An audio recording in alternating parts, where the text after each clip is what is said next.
The year is 2004. The housing market is looking absolutely gorgeous. Subprime loan mortgages are growing at an extraordinary rate. We are handing out mortgages to anybody, even if they can't pay them off. Recipe for success, am I right? I'm sure the housing market will grow forever, right? We got a war in Afghanistan, and now Iraq? Well, I'm sure those will be over shortly. Mission accomplished type shit. Honestly, what a time to be alive. But beyond all the humbug of invading sovereign countries and a not definitely not going to not crash housing market, there is something occurring in the Fallout series. You see, Interplay, the publisher and owner of the Fallout intellectual property, had just released Fallout Brotherhood of Steel. Fallout Brotherhood of Steel, which I derisively call Fallout POS, aka Fallout Piece of Shit, was terrible. Just absolutely terrible in every sense of the word. The game failed to meet Interplay's sales expectations and sent the publisher down the path to failure. By this point, Interplay had one foot in the grave, and the other one slowly slipping in. Interplay by the mid-2000s could be described as an utter shit show. Brian Fargo, the guy who basically created Interplay, had left by this point, and, in his wake, there really wasn't a cohesive vision for the publisher. Fallout Tactics, Fallout Van Buren, and Fallout POS are the flag bearers of the decline of Interplay. Tactics, while a solid-ass game in its own right, wasn't as profitable as Fallout 1, and was quickly forgotten in collective memory. Van Buren had a stacked team of Chris Avallone and Josh Sawyer, and many developers who worked on Fallout 1 and 2. But Interplay mismanaged the hell out of the game. This mismanagement caused both Avallone and Sawyer to quit, and eventually led Interplay to cancel the game entirely in 2003. The aforementioned Fallout POS came out like a wet fart on our collective chest and disappointed everyone. POS was Interplay's attempt to pivot to the exploding gaming console market, but its baffling creative direction. Just look at this thing. Just look at it. It looks like a mouth coming out of a really fucked up mutant vagina. Condemned the game to oblivion. Fallout POS, released in 2004, was the end of Interplay's grip on the series. Where one declined and fell, another rose to its peak. What pussy?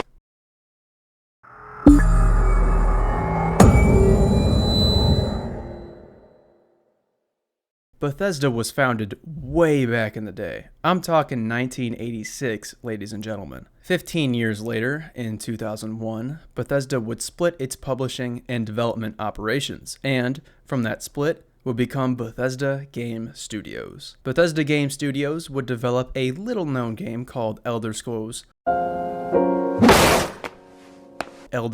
Morrowind in 2002. When I say little known, I mean everybody and their mom knew this game. Okay, maybe not everybody, but by August of 2005, the game sold a whopping 4 million copies. Bethesda Game Studios was now one of the big boys on the gaming scene, and they were looking for new opportunities to expand their reach. In 2004, they found their opportunity. Reeling from mismanagement and the failure of Fallout POS, Interplay needed a lifeline, something to save them from bankruptcy, so they decided to sell their most valuable IP, Fallout. In 2004, Interplay gave Bethesda the rights to make Fallout 3.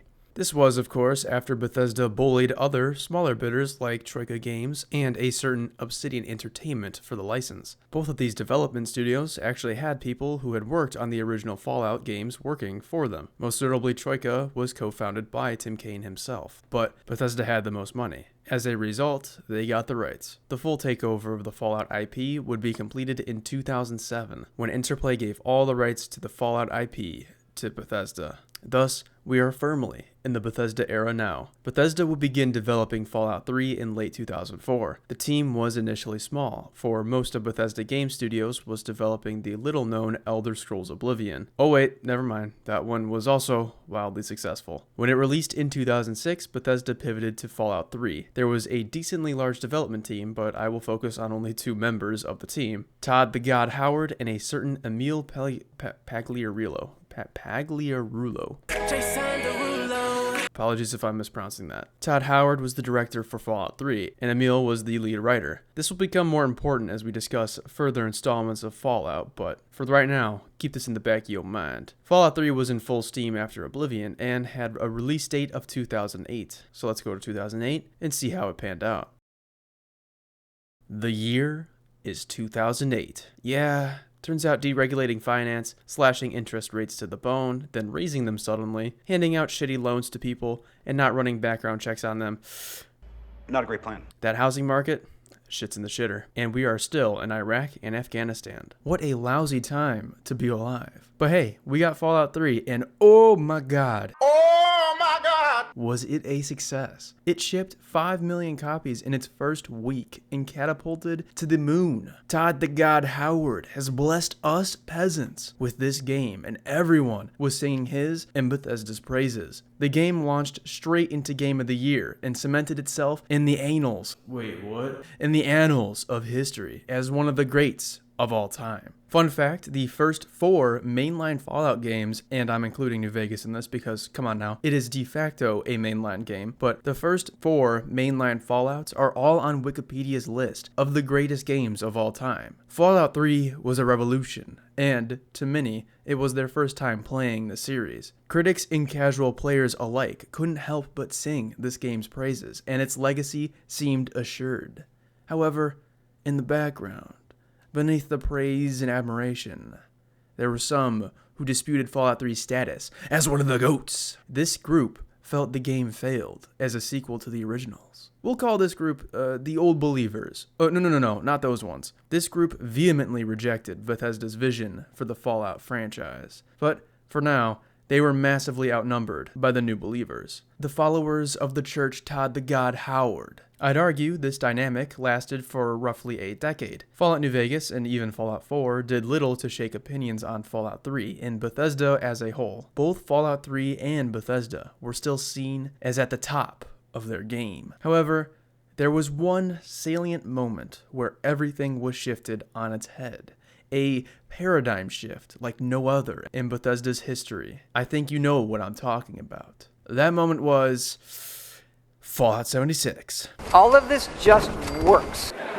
I'm not kidding. Fallout 76 was a watershed moment for Bethesda as a studio, and not in a good way. Todd the God Howard appeared to be nothing more than a false prophet. It's hard to understate the degree to which this disaster changed basically everyone's perception about Bethesda. Was this the sole reason Bethesda's reputation sank and has continued to sink to this day? No. The Old Believers and others had been pointing out the continual dumbing down of their games for years at this point. However, more than anything else, this game is what changed the vast majority of people's outlooks on this titan of gaming. As a result, Fallout 3 has lost its GOAT status. In fact, it is not uncommon to hear people outright say that the game is bad. However, some also claim that the game remains a masterpiece to this day. Fallout 3, in the historiography on Bethesda, now holds a dubious honor. It is the beginning of the decline for Bethesda. Their games before are all regarded as bangers, while those after Fallout 3 are seen as encompassing the slow decline of the studio. The peaks, or rather, the depths of the decline, were Fallout 76,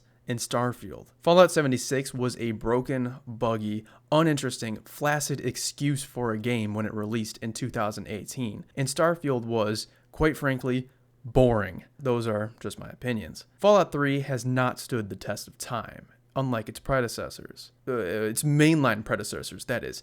Get the hell out of my face, you. The question I seek to answer is a simple one. Is this reevaluation of Fallout 3's legacy justified? Have we, perchance, gone too far in a few places, like George Lucas? I may have gone too far in a few places. Or, alternatively, need we go further? Does Fallout 3 deserve to be remembered as the usherer of Bethesda's decline, or is its legacy more nuanced than that? I am but a humble dipshit on the internet, but I hope to, with this video, answer these questions. In order to do this task, I must begin, as always, with the lovely title screen. And hold up one goddamn cherry-picking minute. Something is off here. This game doesn't start with the introduction sequence before the title screen. Damn. After 4 games in a row, it just feels weird. Wrong, even. We are truly in a new era now. Rip Black Isle and Interplay. I think this title screen for Fallout 3 is pretty great. I like the newspapers that flash by, providing brief exposition, and the old-timey slideshow aesthetic the game is going for here. It's very much in line with the style of the old games, and it does a good job of implying continuity with those games. Also, the score.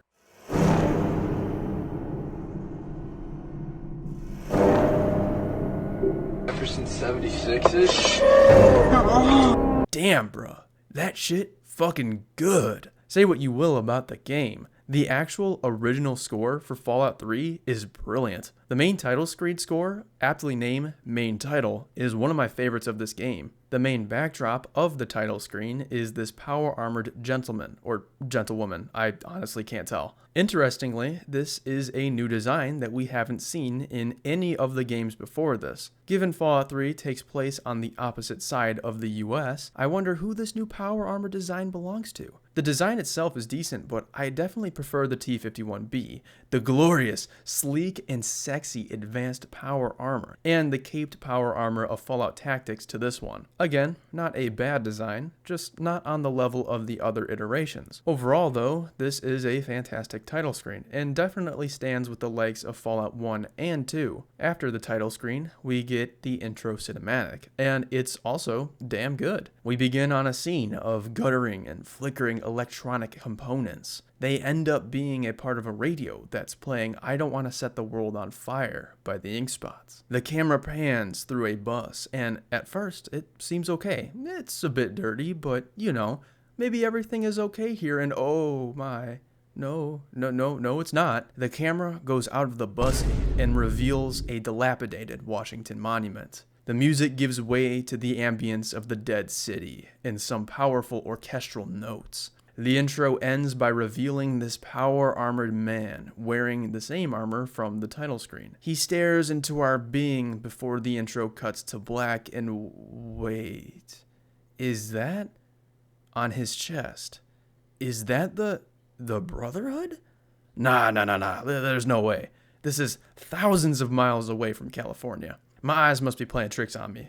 Anyway, like I said, this is an excellent cinematic. The pan out of the bus is evocative of the pan out to the destroyed city in Fallout 1997. The symbolism of a destroyed, failed America is powerful, and that juxtaposition and irony of I don't want to set the world on fire playing in the backdrop of this scorched world is poignant. This intro hits the tone perfectly on the head right out the gates, and while it does little to move beyond what Fallout 1 and 2 did, I still think it remains of high quality. It's a great continuation of the tone built by Fallout 1 and 2, and, as such, is worthy of praise. Now, I want you to remember the tone this intro set up, that sense of dread and somberness. It'll be important much later on. Following the introduction, the logo for Bethesda appears. Yet again, Bethesda has shaken things up and put their logo after the cinematic as opposed to before, like Interplay, Black Isle, and who the fuck made Fallout Tactics? Ah, that's right,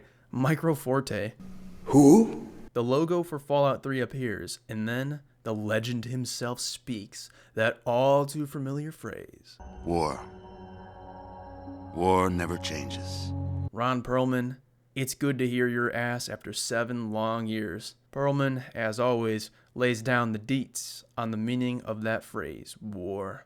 War never changes. He describes the all-too-human cycle of violence and war, though not to the same degree as Fallout 1. After millennia of conflict and war, we were finally broken by the cycle of war, with the bombs of October 23rd, 2077. Perlman says that this was not the end for humanity, though. The vaults provided sanctuary for humanity, and, after a bit, they were released back into a hostile and hellish wasteland. However, this was not to be the case for Vault 101. Perlman says that the vault door closed on that fateful day in 2077 and never reopened. It is in this vault that our character was born, and Perlman ends on this totally not ominous note.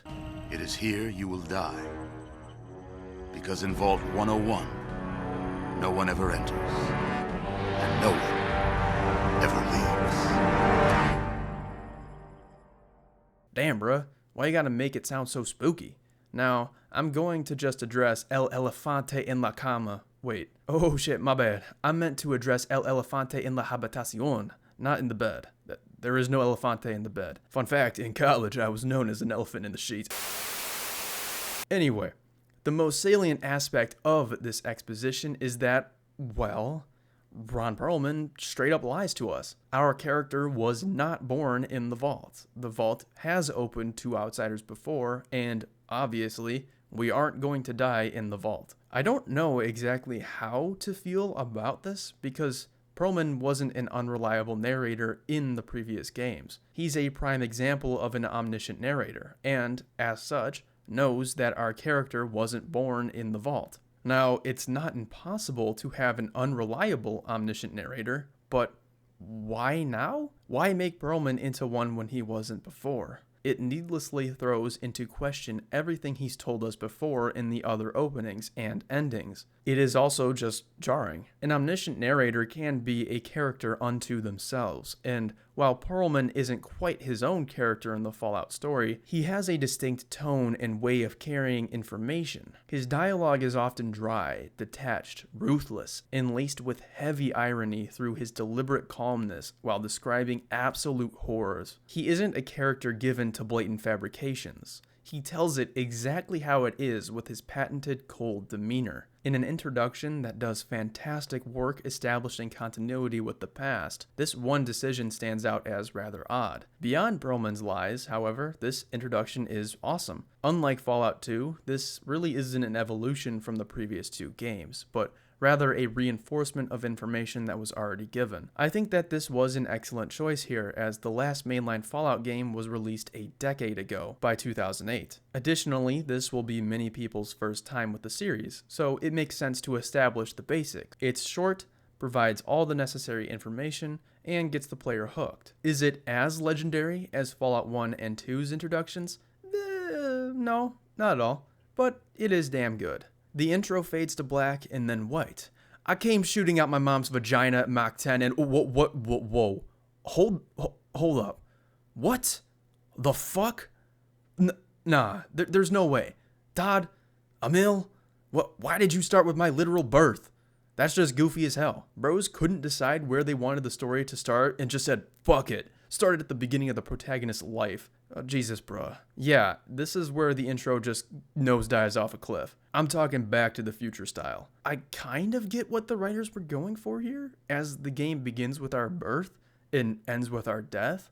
A bit of poetry in that, I guess. A coming-of-age story snuffed out by a noble sacrifice, but it's just stupid, honestly. Also, with broken steel installed, this is completely ruined, and the protagonist survives. Either way, this is a moronic way to start the game. I'll give it this. It is very memorable. I can't, off the top of my head, think of a game that starts with the birth of the main character. So here's a medal for being unique, I guess. The birth sequence of Fallout 3 is quite boring. The player just picks their appearance from this machine that shows us what our baby ass will look like when we have an old ass. For this playthrough, I chose to be a female because boobs. Okay, hold up. I think I should be more respectful out here. I'm quite popular with the ladies, so I'll give a legit reason. I just wanted to switch things up because my playthroughs have been a bit of a sausage fest thus far. I tried to name myself Alexandria Hamelita, but apparently Todd the God Howard looks down upon such lengthy names. Damn you, you impossibly sexy bastard. As a result, I landed on Alexandria Hamelt. Not as cool, but fuck it, we ball. This was my face, and yes, the graphics have not aged too well, but this is from 2008. Understandable. After the formalities are through with, my mom dies of cringe. She's in cardiac arrest. Start compression. She just drops dead. I mean, damn. I know I'm a disappointment, but come on. Nothing to lose the will to live over, okay? More DLCs like this.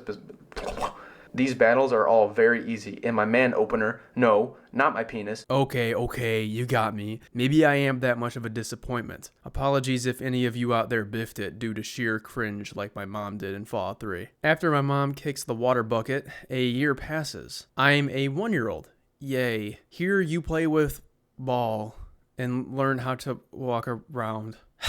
This is also boring, and the only thing of note that happens here is that we pick our special, and Liam Neeson, aka our dad, reads some scripture out. Revelation 21:6, which very basically says water good. My special looked like this. Unlike Fallout 1 and 2, I didn't go into this game with a strategy. All I knew is that I wanted a high intelligence and agility character. We walk with our dad to the exit and boom, we 10 years old now. The overseer chose to talk over my head, which was cool. He then gave me a job because apparently 10-year-olds are meant to oil the machinery of production with their blood, sweat, and tears as opposed to being, 10-year-olds. Not gonna lie, that's kind of based of the vault, if I do say so myself. We gotta bring back child labor. We get a Pip-Boy and are allowed to fraternize with the residents of the vault. Nothing matters in this section, and it has no bearing on the rest of the game what you say to these people. You can be the meanest little shitter or the nicest angel. It does not matter.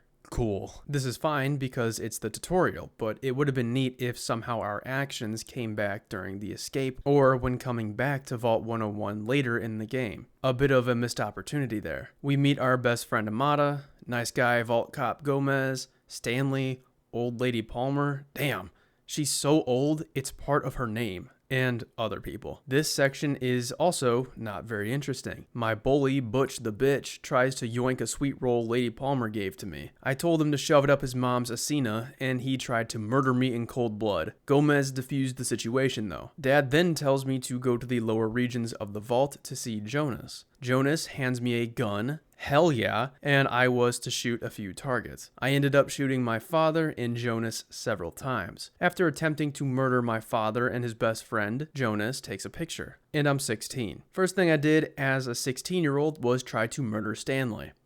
As one does. I depleted his health, but he just went unconscious. Okay.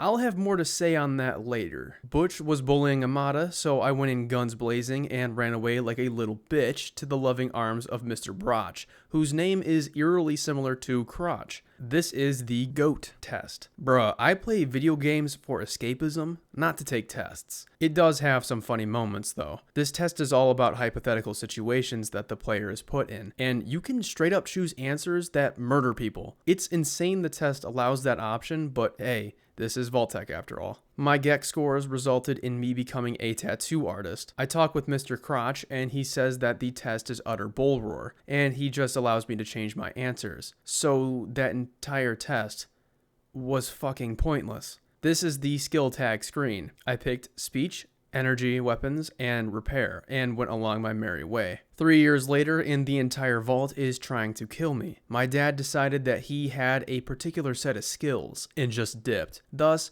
the overseer is looking for me because he wants answers. No one is meant to leave the vault, so it makes sense he'd want to speak with me. I'm sure I can have a nice conversation with him and his guards where I explain that I had no part in my father's plan. I walk out of my room and help Officer Kendall kill these rad roaches. When the roaches are dead, I try to talk to him and he starts trying to kill me. Yeah, there is no way to talk any of the guards down. The only guard that isn't hostile is Officer Gomez. Therein lies the question.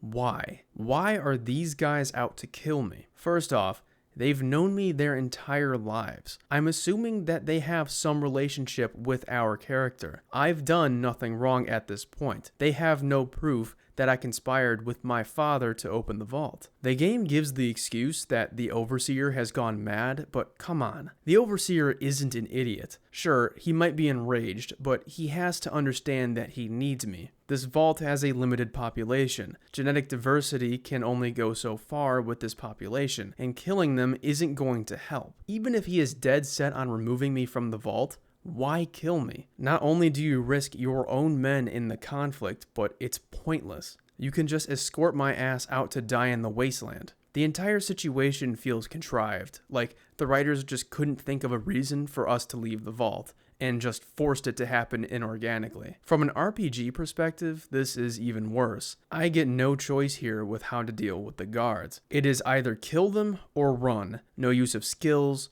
charisma, conversation, pickpocket, etc. Fallout 2 had a rather poor tutorial section too, but my boy Cameron had a wealth of options present to get around him. Fallout 3 lacks any of that nuance. For some reason, the only character who is given any depth is fucking Butch, the guy who bullied my ass my entire life. During this section, his mom is under attack by radroaches, and he comes to you for help. You can kill the radroaches attacking his mom, hand him a gun to do it, kill her, walk away, etc. Out of everyone, why is Butch, of all people, given nuance? It just feels so out of place. Anyway, I then turn around and tear through the vault, killing nice guy cops who've done nothing wrong and don't deserve to die, before I reached the Overseer. During your conversation with the Overseer, you cannot negotiate with him whatsoever. He tries to kill you every time. If one kills his guards before talking with him,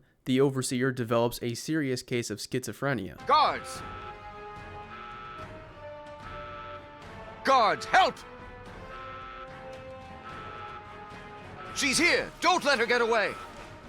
I leave him to his insanity, walk over to Jonas's corpse, and reach the Overseer's terminal. Here, the player can read up on the Overseer's logs, and he seems to closely monitor several vault inhabitants. This makes sense as this vault's experiment revolves around having the Overseer as an all-powerful authoritarian leader. The Overseer employs the use of Butch and his gang to keep people in line. Just another reason Butch is a complete ass. He was also suspicious of Jonas being Liam Neeson's assistant, and laments the very existence of Beatrice as a person. There are also a few logs from a man named Stanislaus Braun, referencing a device called the Gek, and that's some nice foreshadowing for the main story. Something Fallout 3 does well is these terminals. They add a lot of information to the environments they describe, and many are interesting, somber, or downright fucking hilarious. None of the information on them is strictly necessary, but they reward players who search for deeper knowledge on a location. I like that a lot, and I'll point out some of the better terminals as they come up through the game. Using the terminal to open the Overseer's escape hatch. Awesome use of the old Overseer desk design from Fallout 1 and 2, by the way. Respect that. I reach the exit of the vault. Amata says goodbye to me, and more guards try to kill me for no reason. I murder them and then leave. This is unambiguously the worst introduction in Fallout history. It is beyond terrible. One of the absolute worst things you can be in gaming is boring, and this intro is just plain boring. It strips the player of all agency and guardrails them through the game's mechanics bit by bit, never letting go of the player's hand. That by itself is not great, but on top of this shit taking almost an hour to get through is downright criminal. Now, I have to say, the player can skip chunks of the intro. For example, by talking to Mr. Crotch, they can skip the goat entirely, but this intro is still way too long. No, I don't need to see myself at 1, or 10, or 16, or at my fucking birth. Just cut the fat out and get on with it. Maybe if the sacrificial ending landed, this could have been better, but given it sucks ass, this intro is irredeemable. The cave in Fallout 1 lasted 2 minutes max to an experienced player blasting through it. Fallout 2 was long and rigid, just like something else I know, but it wasn't unbearably long. Fallout New Vegas's intro is 5 minutes tops. Fallout 1 and New Vegas get you in the action immediately, and in the case of New Vegas, the tutorial town actually has weight in the ending of the game. After the call to action in those games, the player has full agency, and their choices matter. In Fallout 3, none of this shit matters. The only thing that does is killing the Overseer, which changes the Trouble on the Homefront quest. You know those character sheets from Fallout 1997 and 2? Take that and spread it across an hour of gameplay, and that is what Fallout 3's intro is. Each segment is a different part of that sheet. Age and sex and appearance, special, skills, and the call to action after. What Fallout 1 and 2 achieved in a matter of minutes, Fallout 3 takes an hour on. Also, you might notice that something is missing from Fallout 3's hour-long character creator. Traits. Yeah, they straight up removed them. But like, why though? They could have just done a one-to-one copy of the traits in Fallout 1 and 2, and that would have been fine. But no, Bethesda decided to remove it entirely. The traits gave so much life and variability to any playthrough. Traits like Jinxed completely altered the way the player and their opponents interacted. It was fucking awesome. The ultimate RPG give and take. Even though Fallout 3 spends far longer on character creation than any other Fallout game, it still couldn't replicate the depth of games a decade older than it. A damn shame, to say the least. When the player starts Fallout 1, the game says, fuck you, figure this shit out. It gave you very little to work with, and if you wanted to know more, you had to consult the manual, bitch. It threw you to the wolves. I remember the first time I played Fallout 1 and I was in a cave with those rats, and I just spent 5 minutes trying to figure out how to move and attack. I even died to the rats that first time, but I learned from it. I adapted. Fallout 1997 is full of those moments. Brief moments of failure followed by adaptation and triumph.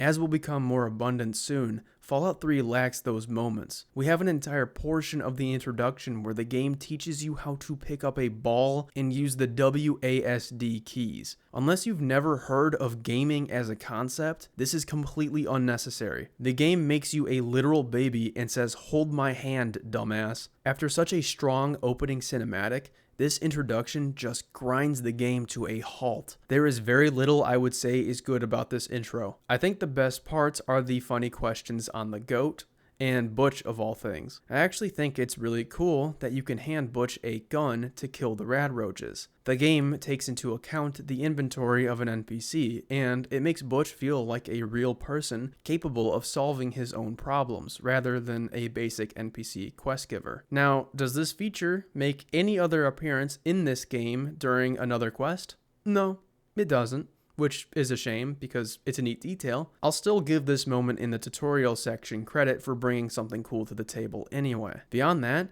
this is an abominable portion of the game. It removes agency, has no choice other than that cunt Butch, is boring, and is unbearably long. Good news though, it is over, and we can move on to the Wasteland. The lone wanderer, the protagonist of Fallout 3, steps outside the vault for the first time in over 18 years, and their eyes slowly adjust to seeing the sunlight for the first time in their living memory.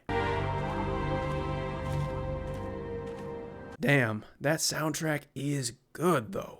This is a very nice moment of calm serenity before the storm, so to speak. Although, it is always ruined somewhat by the level up screen. The view is amazing from Vault 101's perch, and Fallout 3 always does a good job about enticing the player to explore. There is usually something on the horizon that makes the player go, ooh, ooh, I want to explore that thing. For me, like most, I'm assuming, my eyes are always drawn to the Washington Monument and the Capitol building. Megaton also stands out too. Naturally, after seeing these unique landmarks, my monkey brain was activated in full force, and I walked towards them like a moth to a flame. I killed myself, as one does, and tried a second time to walk down a hill, because apparently that is quite difficult for my dumb ass. The first location the player will likely go to is Springvale, and there is an Eyebot that roams through the area. If the player listens to the Eyebot for a moment, they'll hear the Enclave.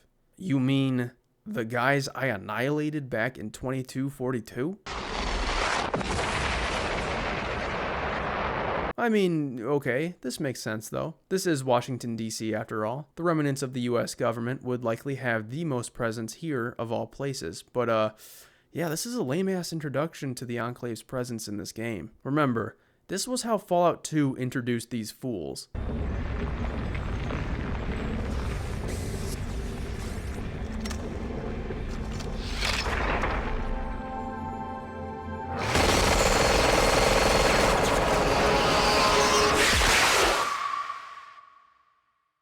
Not really comparable to a goofy-ass, commie-ass, Sputnik-looking head-ass robot spouting out random nonsense. Why did the US government go with this commie design anyway for the Eyebot? They looked like this in Fallout 1 and 2, and now they're just Sputnik reincarnated? That's besides the point though. In Fallout 2, we didn't know who the Enclave were yet, but we knew they stood on business. They were out for blood, they were merciless, and they possessed enough power to displace the Brotherhood of Steel as the preeminent power of the Wasteland. It made them intimidating and built a sense of anticipation towards meeting them and learning their motives. In Fallout 3, the Enclave is just here, but they're also not here. The Enclave prior to the midpoint of the main story does not exist in the world of Fallout 3 aside from their radio broadcasts. I traveled the entire Wasteland up to Raven Rock, the main Enclave base of this game, and I did not find a singular Enclave soldier or base or detachment. For all intents and purposes, the Enclave does not exist. See, in Fallout 2, the Enclave had a presence everywhere. They held the base at Navarro and would execute trespassers. There was a vertibird at Klamath, Metzger, the leader of the Den, eavesdrops on Enclave transmissions. You can call the Enclave at Gecko on accident. The Salvatores of New Reno are actively trading with the Enclave. The Emperor of the Shi is very cognizant of the threat of the Enclave, and the Brotherhood are too. The point being, the Enclave faction carries weight throughout the entire Wasteland. Their threat is always felt. In Fallout 3, this is not the case. Their lack of presence anywhere leads to a disconnect with the narrative. The Enclave is once again this all-encompassing threat, and yet they aren't built up at all as a threat. If I didn't know any better, I would have thought their inclusion in this game was meant to be a surprise, but evidently it wasn't. Their broadcast is readily available from the start, and the devs put this iBot here so the player couldn't miss them. Thus, the Enclave showing up later isn't surprising or cool or intimidating or really anything. The only thing it is jarring. Like a switch is suddenly flipped by the devs and all of a sudden these guys have a massive presence in the Wasteland. Keep this in mind because it'll be much more important when I discuss pacing later. Besides this iBot, the player will likely find the sign pointing towards a town called Megaton. I like this touch because it makes finding Megaton feel organic, almost like finding Shady Sands in Fallout 1997. However, this sign is not why I found Megaton. No, the reason I found Megaton in my first playthrough was because of this fucking thing. Oh boy, if y'all have watched my videos, you know I am not a fan of the quest marker, or rather the lobotomy marker. The single best part of Fallout 3 is the exploration. Like I said before, there is always something on the horizon for the player to be attracted to. Tenpenny Tower, the Paradise Falls Boy, the Capitol Building, Rivet City, Megaton. There is usually some landmark that makes each location feel unique. However, in order to see those landmarks, you have to be looking upwards. The lobotomy marker is uniquely bad as it trains your gaze downwards towards the flashing light. As a result, there is a high probability that you'll miss something on screen, some part of a legitimately well-crafted environment, a landmark, or a funny random event. It may be small, but it adds up. Additionally, as the name suggests, the lobotomy marker turns the player into a mindless zombie. The solution to every problem lies in the marker. Look at the marker. Look at its gaze, and not a thought is required. Convenient, really. Just follow it to the end of the earth, or, in this case, game space, and boom, the quest is solved. Basic tasks like putting some fuses in a fuse box can't be as simple as following directions. Take a left down this path and turn a corner until you see something that looks like X. No. There has to be a glowing beacon attached to it, so the player doesn't have to think. In effect, the game space isn't cohesive, but a series of markers. The distance and navigation in between is meaningless because it requires no thought. What matters is the marker. Only the marker. Take away the marker, and the game is unplayable. Some of these quests cannot be done without the marker, straight up. There is a moment in the main story where the lone wanderer has to look for a bunch of holotapes from their dad to find out where he went. No character gives any semblance of direction to where they are other than that it is in the control room. It's possible to find the holotapes without the marker, but damn difficult and frustrating. Sometimes though, I wonder why the marker is even there. With Megaton, the signs are right there in Springvale. It's obvious where the player should be going, but the lobotomy marker just can't leave. The many subway tunnels of DC could have been a moment for the player to really use their brain. Maybe they could read a map and deduce where to go, or maybe there could have been that mystery of going through a random station and seeing where they popped out. But the marker is always there. Easily the best way to explore in Fallout 3 is by turning the HUD off and getting rid of the marker altogether. It's liberating in a way to just experience the environments of Fallout 3 without the omnipresent Lobotomy Marker. However, it is not a solution to the problem. A full solution would require a fundamental overhaul of some quests to make the HUD off approach to Fallout 3 viable for newcomers. And that is the problem. Fallout 1 gave the player a suggestion. Hey, go to Vault 15 for a chip. But that was it. After the player realizes Vault 15 housed no chip, it was up to them to figure it out. You had 150 days of in-game time, or more depending on if the water merchants are factored in. That was it. The first time around, it can be surprisingly easy to fail the great quest bestowed upon the Vault Dweller. You can't fail in Fallout 3, at least not in the way you could in Fallout 1. Even in death, Fallout 3 holds its punches. What once was a scathing, brutal roast by Ron Perlman is now just a slight musical cue in a limp-ass body. Even after the tutorial of Vault 101, the game just can't stop holding our hand. Let us think for ourselves, let us fend for ourselves, and let us overcome for ourselves. I'm not even saying that fully removing every marker is necessary, but you need something far more elegant than this shit. Otherwise, your questing and exploration can feel more like a lobotomy than a challenge to overcome, or an engrossing story to experience. Circling back to the sign pointing to Megaton, it was at this point I had a decision. Two roads diverged, Robert Frost style, and I needed to pick which direction I was going to go. I could A, follow the main story and go to Megaton, or B, get my weapon of choice. This was a test for you ladies and gentlemen, and if you thought I was going to Megaton first, I'm sorry, but you have failed. Go sit in the corner. Of course, I'm going to get my weapon of choice. We like to seize the means of destruction, gamers. The weapon of choice for Fallout 3 is a 321's plasma rifle, which is my personal favorite weapon in the game. In order to acquire this beast of a weapon, I must go to Rivet City. Rivet City is at the bottom southeastern corner of the map, and isn't horribly far from Vault 101. An interesting aspect of Fallout 3's map flow is that Vault 101 is at the center of the map. Unlike Fallout 1, 2, New Vegas, or 4, the player can practically go anywhere right out the gates from Vault 101. Part of the reason the player is able to do this is because of how Fallout 3 handles difficulty. Fallout 3 is butt fucking easy. It is just an easy game, except for a slim few enemies who stand out as head and shoulders above the rest in difficulty. I played Fallout 3 on the hardest difficulty, which is very hard. There wasn't a moment in this game where I ever felt challenged, or like the game didn't want me to go to a specific area. The only locations in Fallout 3 that are quote-unquote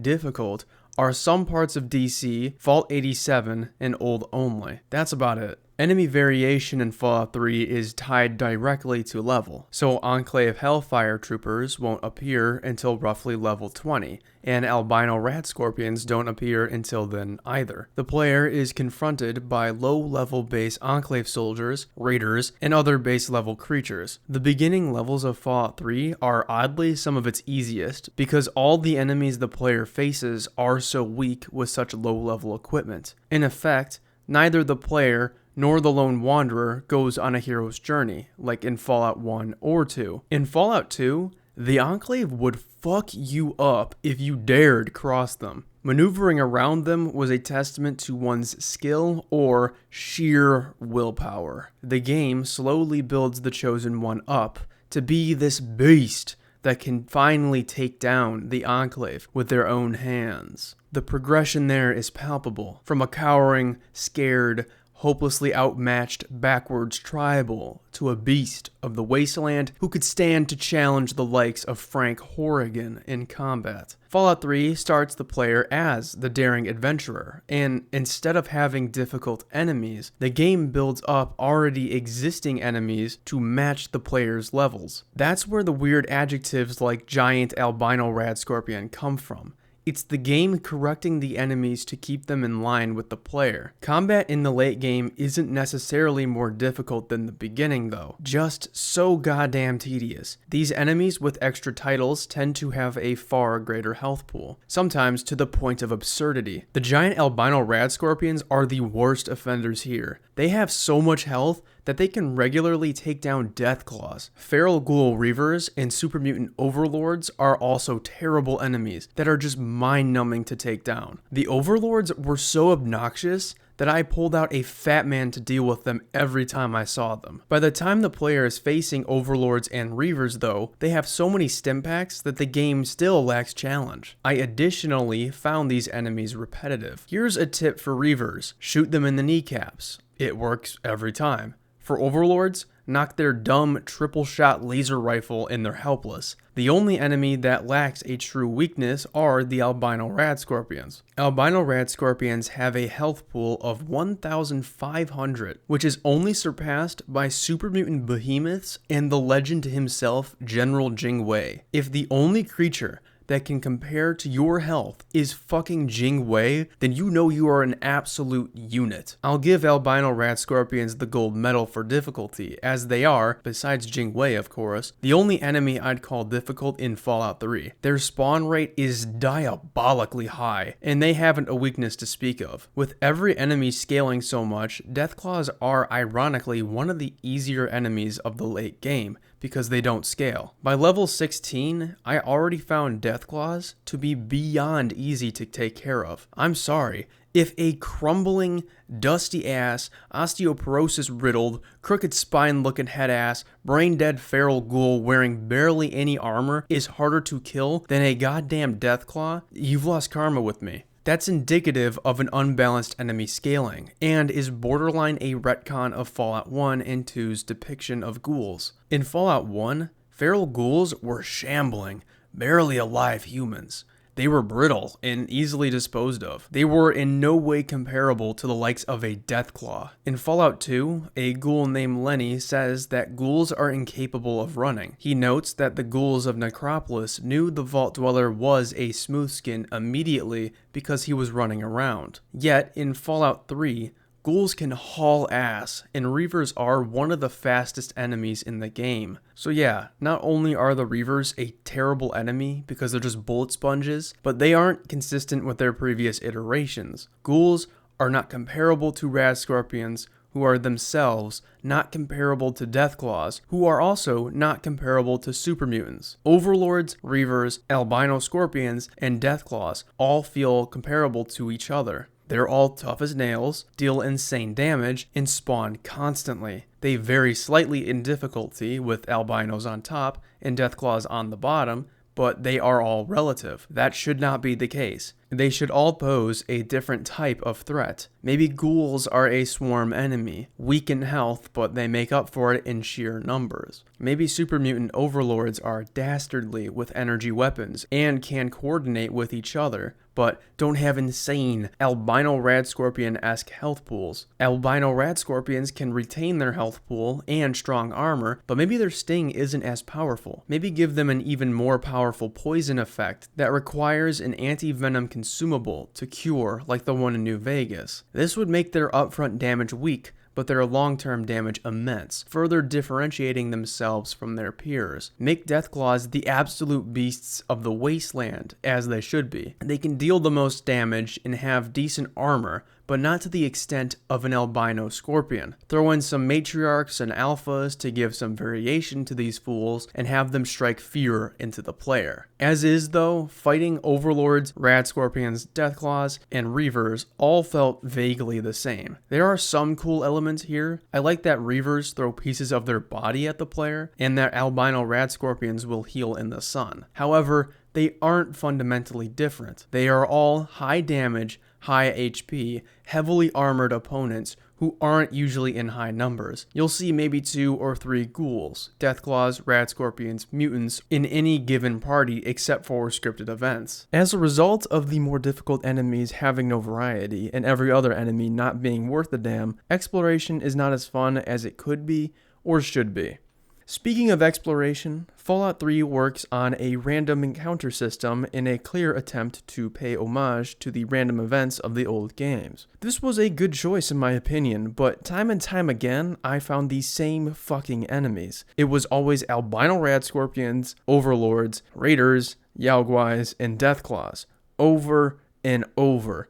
At some point, it felt like the encounter system collapsed in on itself like a supermassive star into a black hole. Occasionally, the random encounter system would spout out something cool, like a consequence for how I affected a certain town. I noticed that after I saved Big Town from destruction, that a random merchant appeared who was going to Big Town to do business. That's awesome, and an amazing way to use this system. I saw a few Wastelanders once running away from Deathclaws. That's cool. I met a few ghouls looking to go to Undercity. Alright. Neat. However, too often the random encounter system just led to albino rad scorpions left, right, and center. Altogether, it's an awesome idea with a not so awesome execution. Turn down the spawn of albino rad scorpions and increase the likelihood of encounters that show how the lone wanderer has changed the world through their actions, and I think this system would be excellent. The exploration and difficulty of Fallout 3 coalesce in a way that makes the act of navigating the capital wasteland mid. The difficulty is non-existent except for albino scorpions. The enemy variety, while hypothetically excellent, too often reuses the same creatures. The lack of varying difficulty makes each area feel roughly the same, and the scaling enemy levels are just dumb. Fallout 3 made an exploration system where the player spawned into the world with the ability to go anywhere. In theory, this is the ultimate expression of freedom. The player has the choice to do whatever they choose without impunity. Ironically though, too much choice can in itself be a lack of choice. How do I mean? Well, when every location is roughly the same difficulty, when every enemy acts similarly and is of similar difficulty, how can I choose to challenge myself? I can't. What if I want to pick the path less walked on? Take Deathclaw Alley in New Vegas, or the pivot west in Fallout 1 to Mariposa early. I can't. You can't. Nobody can. There is no difficult path. There is no rewarding path. Every path is the same. Paved, safe, not hilly. Nah, I want that gravelly, bumpy, hilly, probably gonna kill you if you ride your bike too fast path. Think of it like this. If every single path is the exact same, with the same material, roughly the same difficulty and hilliness, then does it even matter if they're all open to me? Fallout 3 gives an infinite number of paths, but they're all the same. I'd rather have 2 that are different than 100 that are the same. This is my primary issue with Fallout 3's map flow and exploration. Challenge and choice are non-existent, making the entire exercise feel dull as a result. Of those infinite paths I described earlier, one leads to Rivet City, and this path goes by the name of the Potomac River. This river forms a nice trail to get to Rivet City. I followed this down south until I reached the Pentagon. In Fallout 3, it is referred to as the Citadel, and standing in front of a massive gate are Brotherhood of Steel soldiers. Fucking... what? What? Bro, what are you talking about, man?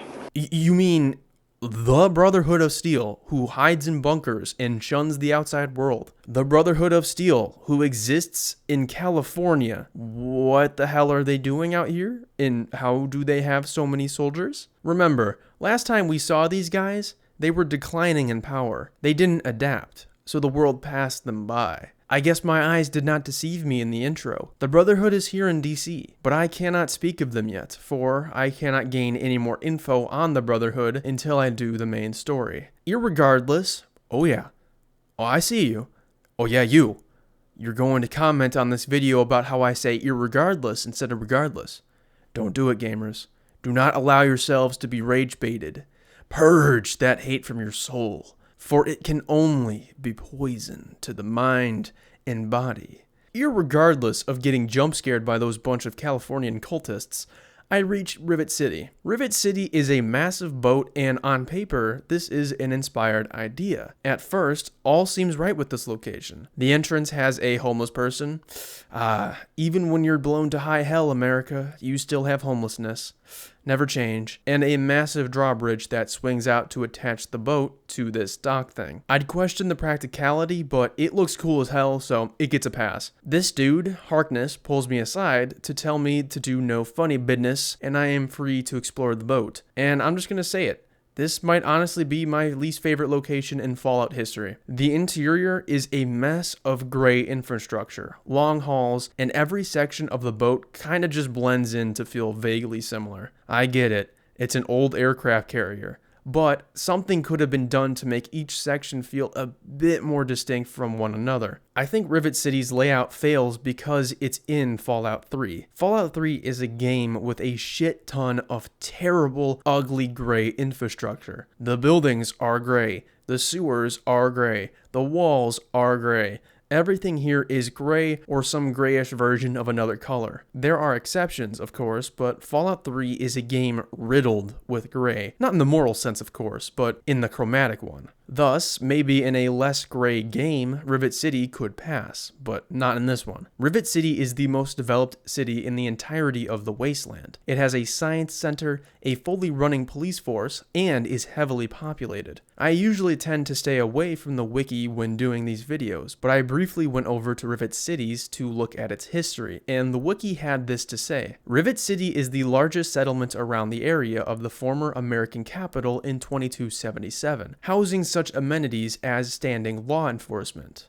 See, this was interesting to me because the wiki made it seem like Rivet City was an outlier in that regard. In Fallout 1, which takes place a whopping 116 years before Fallout 3, several towns had a police force. Junktown, the Hub, the Boneyard had the Regulators, Necropolis had set schools. All of these places had some force that could be described as policing. However, Rivet City is unique for having a police force? Well, yeah, it is. Tenpenny Tower and I guess Paradise Falls are the only other locations with actual policing. Megaton has Lucas Sims, and that's it. Underworld doesn't have anything. The Republic of Dave certainly doesn't have anything, nor do the Cultists of the Trees, or Andel, or Little Lamplight, or Big Town, or the Nuka-Cola Weirdo, or Cantebury Commons, or those slaves led by Hannibal. Having a police force is the exception, not the norm. This lack of policing, densely populated areas, and just general society is indicative of an omnipresent aspect of Fallout 3's world building. It's butt fucking backwards and underdeveloped. In my Fallout 2 video, I spend an inordinate amount of time discussing the web. The web is basically the interconnected relationship each settlement in the Northern California wasteland had in Fallout 2. An example of this relationship can be seen with any settlement save Arroyo, Mariposa, and Navarro, who each have in-universe reasons for being excluded. Let's use Redding's relationship with New Reno as an example of the web. Redding is a mining town that produces gold for the wasteland. New Reno is a heavily populated metropolitan area known for its casinos, crime families, and drug production. New Reno trades Redding drugs and cash for its supply of gold. However, there is another layer to this. Jet, a drug manufactured by the Mordino family of New Reno, is highly addictive. It's basically Fent before Fent was cool. Or after Fent was cool. I don't know. The Mordinos designed it that way and used it as a tool of control to gain a stranglehold over the wasteland by addicting it to Jet. That's just one relationship between the communities of the California wasteland. These places each have their own relationships with one another because the world is one cohesive space.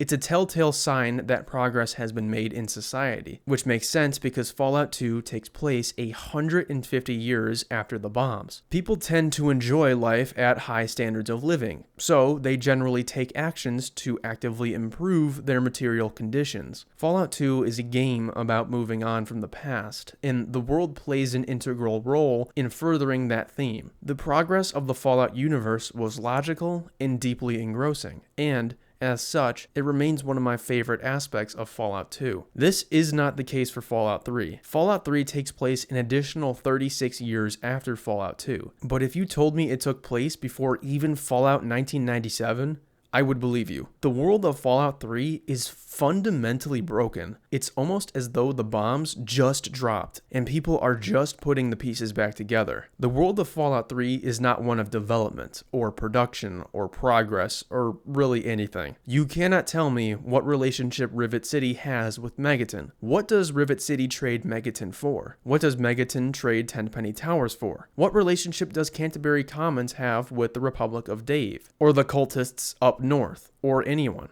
I don't know. And that's the problem. There was so much nuance to the world of Fallout 2, and there is none of that here. It makes the capital Wasteland feel depressing in a way, and I understand that that was probably the vibes that the devs were going for. However, it makes no sense. How can people be surviving off scavenging 200 years after the bombs dropped? How can they get away with producing zero food in their settlements for centuries? That's true, by the way. Not a single settlement in Fallout 3 actually produces food, except for maybe Rivet City. They have this science lab with food, so I guess they do actually make food, but like it's really tiny and insignificant, so I don't really know. Besides that, this is a dead world. Not only is it dead, but it shouldn't even exist. People should not be able to live here without food or crops, and the fact that they do makes me cognizant of the fact that this is just an artificial video game world. Immersion in RPGs is important because in order to care about our choices, we have to care about who it affects. If the people affected by my actions feel real,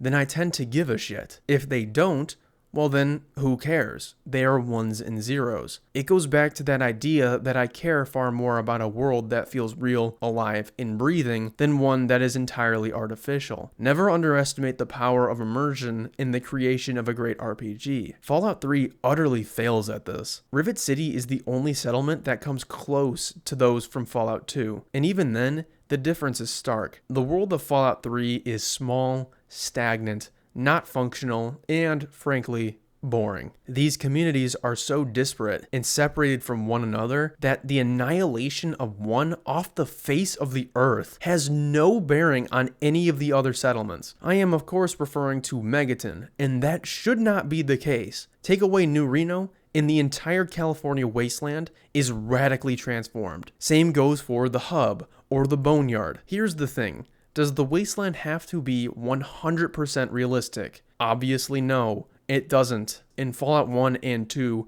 weren't 100% realistic. However, it just has to feel real, even if it isn't realistic. A crop or two here and there, a well, tiny things like that go a long way in making the world feel real and lived in. Like these are actual places with real people who need food and water. Unfortunately, Fallout 3 doesn't even do the bare minimum in this regard. Fallout 3's world is so backwards, so broken, so glaringly dysfunctional that I can't believe it's real in any way. Thus, Fallout 3 fails spectacularly in world building. It feels like the developers meant to set Fallout 3 10 years after the bombs, not 200. It also appears like the developers prioritized hype moments and aura over actual functional settlements. Megaton looks really cool. I love the design. It's so distinct. There's those lights that come on at night. The bomb in the center is awesome. It's surprisingly navigable, etc. However,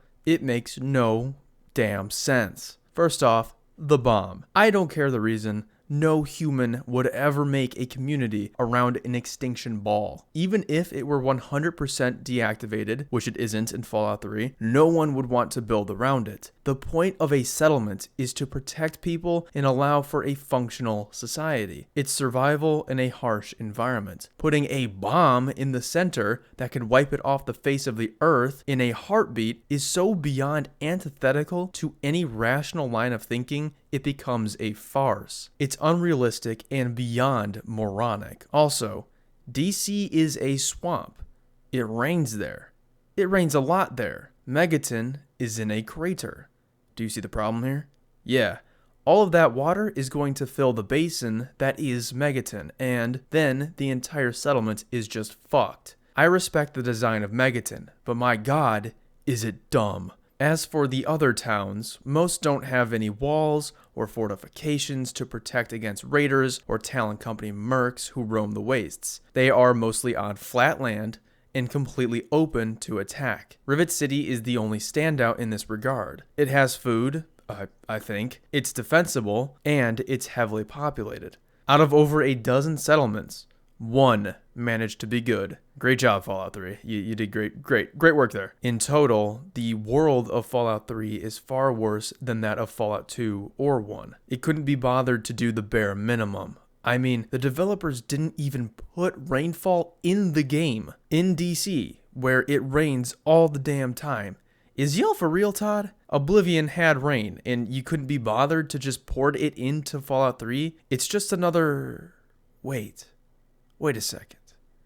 The capital Wasteland is struggling to find clean water. So much so, it's become a damn near existential crisis for the Wasteland. After a nuclear blast, a period of rainout usually occurs, which purifies the atmosphere. After 200 years, this process would be well and done, and, thus, rainwater would be fairly pure. Collecting it before contamination might be difficult, but for all intents and purposes, the Wasteland should have some form of clean water.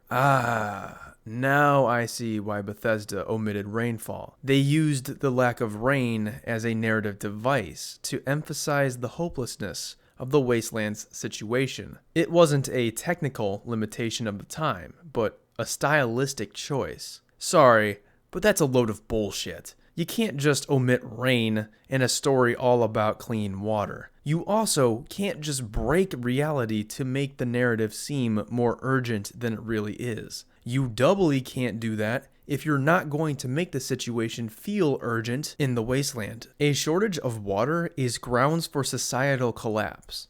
Just ask the Mayans. The situation the Wasteland is in is urgent, especially if rainfall is magically non-existent. Yet, no one in the Wasteland really talks about it. No one is fearful or scared. There are some random beggars asking for water, but that's really it. There is an incongruence here between what the world building is telling me and what the characters are telling me. At numerous points, it feels like James, the lone wanderer's dad, is the only one who actually gives a shit about this crisis. So, which is it? Is the water crisis so dire that we need to have a broken, depressing, dysfunctional world that's about to die? Or is it just goofy fun times where NPCs don't really give a shit? It's both and neither. The artificiality of this world extends to every aspect, including the main narrative itself, and I'm just left feeling nothing. I don't care about the water crisis because no one else does. I don't care about Megaton because only 3Dog and my dad care, and the town never even felt real to begin with. And ultimately, I do not give a shit about this world. All in all, quite disappointing coming off the likes of Fallout 2's excellent world building. Going way back to Rivet City and to the plot, I'm here to get the plasma rifle. In order to do so, I have to talk to this douchebag named Zimmerman. Zimmerman is from an organization called the Institute. I'm sure that won't come back at all. He is tracking an android, a synthetic human, if you will, named A321. A321 went rogue on this crusty bitch before me, and Zimmerman wants me to bring A321's ass back to him. Zimmerman suggests talking to doctors and other Wasteland techies, and that's it. The game doesn't light up a lobotomy marker to a specific location. It just tells you to find clues about the missing android, and nothing more. Oh my god. I have to use my brain? I remembered this quest as being one of the better ones in Fallout 3, but going back to it, I honestly don't know why I thought it was that good. The lack of a clear lobotomy marker at the start is nice, but the quest is incredibly easy to figure out. All the player has to do is find holotapes at various doctors, talk to random technical people like Moira or Seagrave, or talk to gossipers like Vera Weatherly. I was kind of hoping this search would be more like the mystery surrounding Richard Wright's death in Fallout 2. In that case, it's really easy for a new-time player to pick the wrong person as guilty, and each of the drug dealers of New Reno seem like they could be implicated. The player has to search through dialogue and for clues across New Reno to get the information. Hell, at one point you can dig through Richard's grave to find a clue. Even with all the information gathered, Your character has to be intelligent enough to implicate the right person in Richard's murder. It's awesome because it feels like a real mystery, and the challenge of it makes solving it feel rewarding. A321's mystery ends up just being a holotape collector, and not even a difficult one at that. It's nice just how many people across the Wasteland have hints on the android, but it ends up making the quest too easy. Anyway, after gathering the clues, everything seems to point to this guy named Pinkerton. Damn, bro must really not like labor movements. Pinkerton is in the other half of Rivet City. Rivet City is divided in two between the stern and the bow, and Pinkerton resides in the largely abandoned bow. There's a front entrance that's a very hard lock, or a back entrance filled with mirelurks. Pinkerton has also booby-trapped the hell out of the entire area, so it can be rather difficult to get to him. Pinkerton resides in his lab and has all the details on the android. The android came to him for his expertise on facial reconstruction and had his memory wiped entirely. The android now resides in the other half of Rivet City and goes by the alias of Harkness, who is the head guard of Rivet City. Pinkerton hands over his before and after pictures and a recall code which will reset Harkness's memories. I then go to Harkness to inform his synthetic ass that he is in fact a fake human. He at first thinks it's a joke, but then becomes frustrated with my persistence. I then bring out the ultimate trump card and use his recall code A321 recall code Violet. Harkness quickly busts a synthetic nut at that information. Ah! My God. Why did he just bust? And regains his memory. He at first asks why I did this to him, but quickly gains his bearings and shifts his crosshairs to the man himself. Zimmerman. A321 initially wants to kill Zimmerman, but I tell him to spare him and just expel him from the boat. A321 hands me his plasma rifle, and I finally have acquired my weapon of choice. The player can talk to Harkness after this quest and ask him a few questions, but they don't really go anywhere. Harkness asks us to keep his synthetic past a secret from everyone else, and the rest of the dialogue resorts back to the generic head guard talk. It's actually kind of jarring to go from him discussing really deep, life-altering topics to him just spouting generic-ass dialogue. I also wanted to see if I could tell other people on the boat about the fact that Harkness is a fake person, and I can't, which I think was a missed opportunity. This entire quest kind of feels that way. It really ends up being quite meh, and I think it could have been so much more than that. I will say, I appreciate the multiple endings to the quest. The player can reveal to Zimmerman who the android is, and he'll take him back to the Commonwealth. Alternatively, the player can go with this mysterious organization known as the Railroad, and help Harkness without giving him his memories back. This entails giving Zimmerman an android chip and saying that Harkness is dead. However, none of these options have any major consequences. Either Zimmerman is gone, or both Harkness and Zimmerman are gone. That's really it. Harkness is one of the most important members of the Rivet City community, and his disappearance doesn't amount to anything. Some other dude just takes his role and nobody gives a shit. As far as I know, there are no in-game voice lines that speak about Harkness's absence. This dude is one of the 3 people on the Rivet City Council, and his absence means nothing to this community. This was such a good chance to provide some consequence for what ending we chose, but alas, Fallout 3 decided to forego such narrative potential. Besides the lack of consequence, I think there is an interesting moral conundrum here with whether or not giving Harkness his memories back is right. It was his choice to remove those memories, and we just forcibly gave them back to him. Was that the right thing to do? Should I have just gone with the Railroad and given Zimmerman the android component? Could have been an interesting question.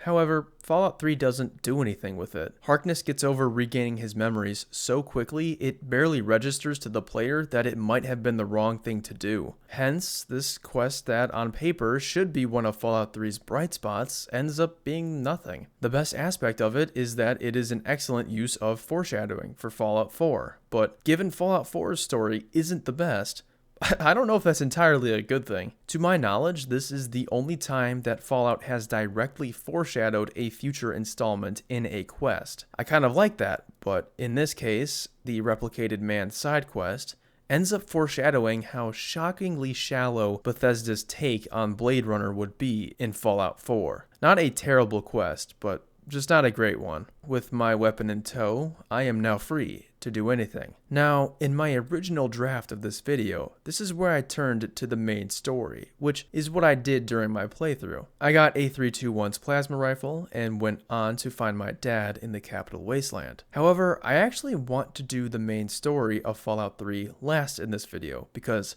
it is just so juicy. At this point, I think I'm going to focus on each individual settlement present in Fallout 3 and their major side quests. For example, I have already discussed Rivet City's design and the Replicated Man side quest. I have yet to mention the Stealing Independence quest given by Abraham Washington. I don't have much to say about it, honestly. It's just a dungeon with super mutants and robots in the National Archives. There's this chick named Sydney who's also looking for the Declaration of Independence, and the player can strike up a deal with her to get the declaration together and then split the reward. In my playthrough, she just absolutely biffed it to a couple of super mutants, so that partnership did not work out. I made it through the archives until I reached this robot who was programmed to be Button Gwinnett, the second signer of the Declaration of Independence. This robot believes that it is 1776 still, and that my assault of the archives was a British attack. I convince Button that I am in fact Thomas Jefferson, and the robot immediately shows me respect. I tell Button that the war is finally over, and that America has a new president who wishes to possess the Declaration of Independence. Button is overjoyed at the news that America has gained its independence, and allows me to do as I wish with the Declaration. He then asks what my final command of him is, and I say that he is okay to finally stand down and rest after centuries of service to the Republic. Button relinquishes control over the archives to me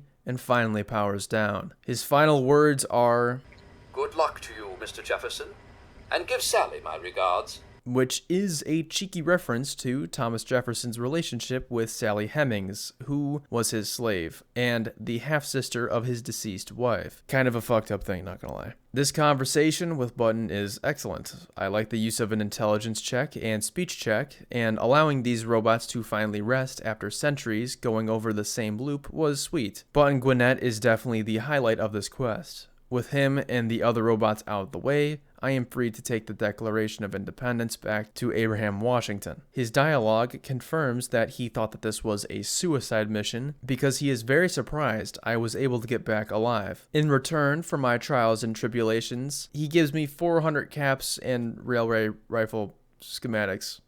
Bruh. But that's about it for the quests in Rivet City. The player can convince Lopez to commit suicide. They can make Mei Wong kill herself over her fear of being recaptured as a slave. Damn, why am I able to get so many people to kill themselves? Yikes. And I can add members to the Rivet City Council, but none of them stood out to me as important or worth mentioning in any further detail. This is how I will be doing the rest of the towns in Fallout 3. I'm going to go over the more important quests that originate in each location and describe general critiques or praises I have about each town. To conclude with Rivet City, it's okay for the most part. The idea of a boat oasis in the wasteland that serves as a technological hub and bastion of human development is interesting, but the execution is lacking. The boat becomes a mess of great infrastructure with not much differentiating sections of the boat, and the quests here aren't amazing in my opinion. Now, let us go to the beginning with Megaton. Megaton is likely the first town the player will visit in their playthrough, and I'd say it's easily the most iconic settlement in Fallout 3. I've already discussed the issues with Megaton's design, so I will just focus on the quests and people of this location. The singular and only marked quest that originates from Megaton is the power of the atom. Now, this might at first seem incorrect, as the Wasteland Survival Guide quest also originates here, but I'll explain that in a second. The Power of the Atom quest is all about Megaton's most distinguishing feature,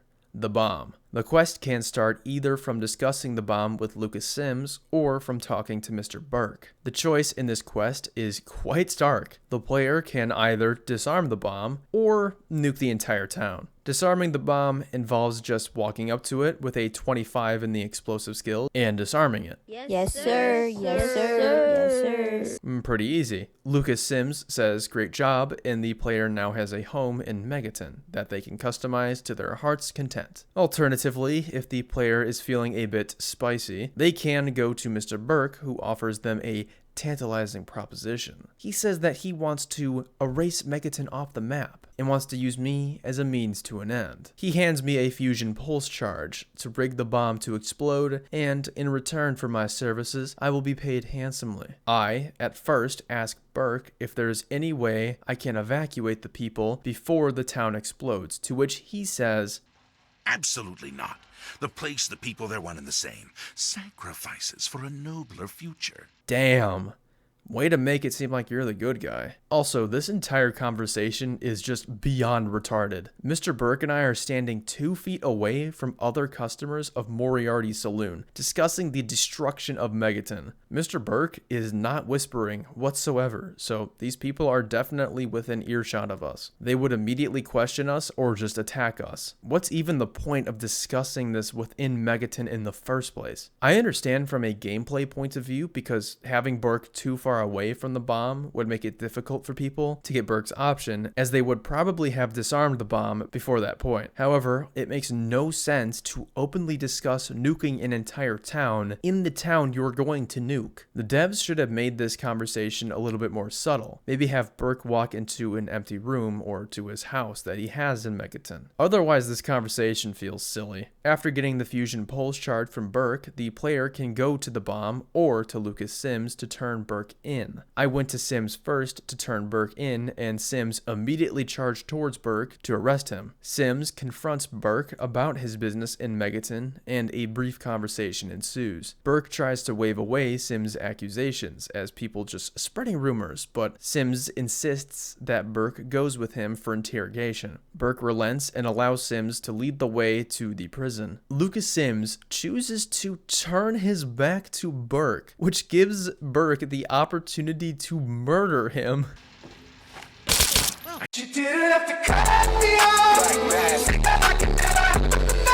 This is so beyond stupid, it just hurts. Why the fuck wouldn't you check for weapons on the person you are trying to detain? Why wouldn't you handcuff them or have them go ahead of you with their back turned to you? Are you just asking to get shot in the back? How the fuck did Sims become a sheriff if he is this bad at dispensing justice? The game additionally turns Sims' health way down during this encounter. This makes it so that one singular bullet from Burke's gun will kill Sims. Mind you, Burke is wielding a shitty suppressed 10mm pistol. This should not be one-shotting NPCs in the chest. The entire situation here, with Burke's proposal and his arrest, it just feels goofy, artificial, and forced. It's honestly like I'm not meant to take any of this seriously. Moving on to the final option for this quest, the player can go through with the destruction of Megaton. This involves walking up to the bomb and implanting the fusion pulse charge in that bitch. Then, you hightail it out of there until you reach Tenpenny Tower, go to the top, and there sits Mr. Burke and a certain Alistair Tenpenny. Mr. Burke allows me to do the honors of blowing Megaton off the face of the earth, and I do just that.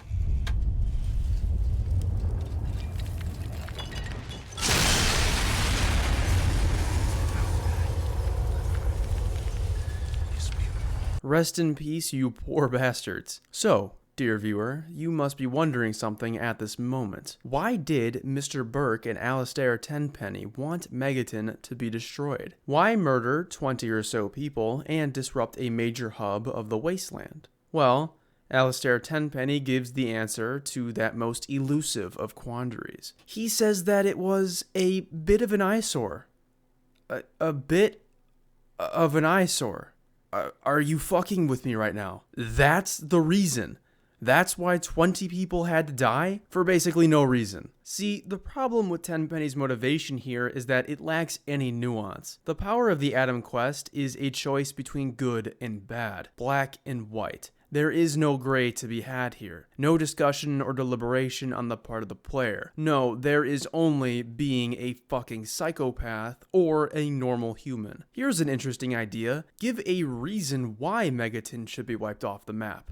Make it a question of morality. How about instead of putting the bomb in a regular town filled with decent people, you put it in a place like Paradise Falls or the Talon Merc Company? Make Paradise Falls or the Talon Mercs a true community filled with families and children alongside their nefarious deeds like slavery and whatever the Talon Company does. Instead of the evil sounding and looking Mr. Burke, have a normal NPC propose to the player to nuke these settlements. Maybe this NPC could have a deep history with the slavers or the mercs. Perhaps this NPC could be motivated by a sense of vengeance for the loss of someone close to them and a desire to prevent someone else from suffering the same fate. Now you have an interesting question. Is it morally justifiable to nuke this community? Destroying the slave empire of Paradise Falls or the cruelty of the Talon Company is undoubtedly a good thing, an absolute positive for everyone in the Wasteland. However,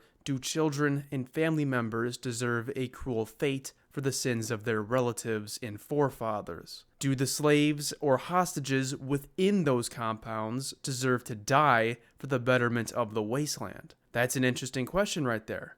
But Fallout 3 isn't about asking questions or leaving the player with tough decisions. No, it's a game that tells you what is right and what is wrong. While there are some exceptions, this lack of nuance is a defining feature of Fallout 3 and will become a recurring point of criticism for the rest of my review. Think back to the Replicated Man quest from Rivet City. The player has two good options and a bad option, no in-between or shred of gray to be had. The Power of the Atom is by far the best example of Fallout 3's staggering lack of nuance, and, as a result, it fails as a side quest. The novelty of wiping a settlement off the map does not outweigh poor writing. At least it doesn't in my book. As I've said before, even when Megaton is completely gone, nothing of consequence results. No, seriously, there are no consequences to nuking Megaton. Sure, I lose out on a home in Megaton, 3Dog gets a little pissy on the radio, my dad is slightly annoyed at me. Megaton destroyed? You? You didn't have anything to do with that, did you? What I did can't even compare to such a thing. All those people. You're still my son, and I love you, but I can't begin to tell you how disappointed in you I am.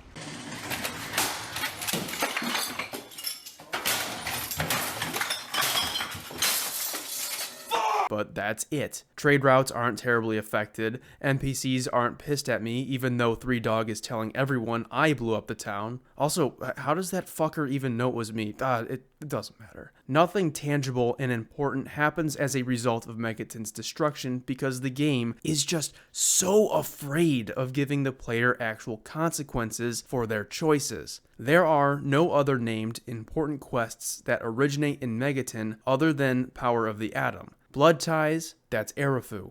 The main quest is its own thing, and the Wasteland Survival Guide is Moira's quest, not Megaton's. If Megaton is bombed, Moira manages to survive the blast and becomes a ghoul. She then goes to Underworld in DC, and thus nothing is lost because of Megaton's destruction. No storylines, important character, hell, it doesn't even get an explicit verbal mention in the final cutscene. It doesn't matter. RPGs are all about choices and consequences. Consequences.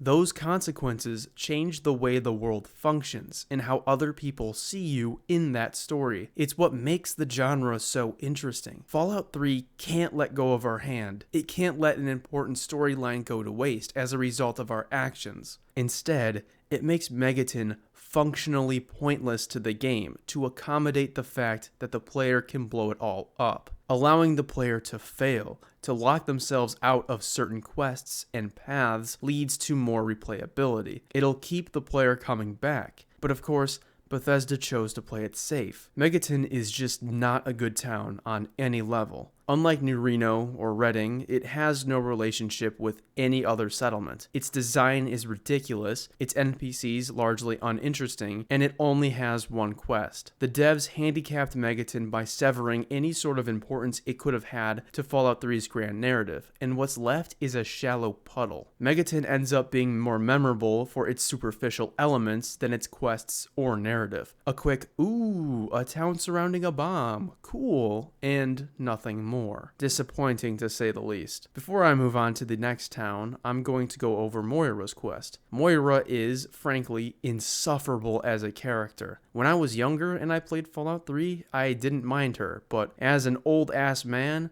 I just can't stand her. Her quest is one of the longest and most involved quests in the entire game. Moira is working on a survival guide for the Wasteland and asks the Lone Wanderer to help her in her research. The first quest is going to the Super Duper Mart to research how to find food and medicine in the Wasteland. It's a basic quest. The player goes to the store and finds some food behind a counter. The Lone Wanderer has the option to go above and beyond to find some medicine, which requires killing about a dozen raiders. The only part of this quest that irks me is the fact that there are still so many resources in this store. I made this point a while ago, but Fallout 3 is 200 years after the bombs, and there are still this many resources just sitting in the open. I know this is a raider base, but the food and medicine appear to be from before the bombs. They definitely would have been picked over by now, but this is just a general Fallout 3 problem across the board. Anyway, the player can go back to Moira and give her the deets. The player has the option to lie to her, tell her about the store, or go above and beyond by passing a skill check. I really like this variation, and these choices do affect the quality of the Wasteland Survival Guide in the end, which is neat. The player can also attempt to dash Moira's dreams by dissuading her from producing the survival guide, which I appreciate. I like the versatility on display here. The second objective Moira gives to us is to go to a minefield to pick up mines. This one is even more basic than the first. The player picks up 3 mines for the maximum level of the quest, and brings them back to Moira. The third task is to get irradiated as hell so Moira can study the effects. I went to the Megaton bomb, drank the water until I started glowing, and then went back to her. She poisoned me with some drugs she made in her bathroom or some shit. I don't know, I trust it. It ends up fucking my DNA in the butt, Pulp Fiction style, and I got a perk from it. That concludes Chapter 1. Chapter 2 is all about surviving the creatures of the Wasteland. Her first task is to cripple myself so she can study me.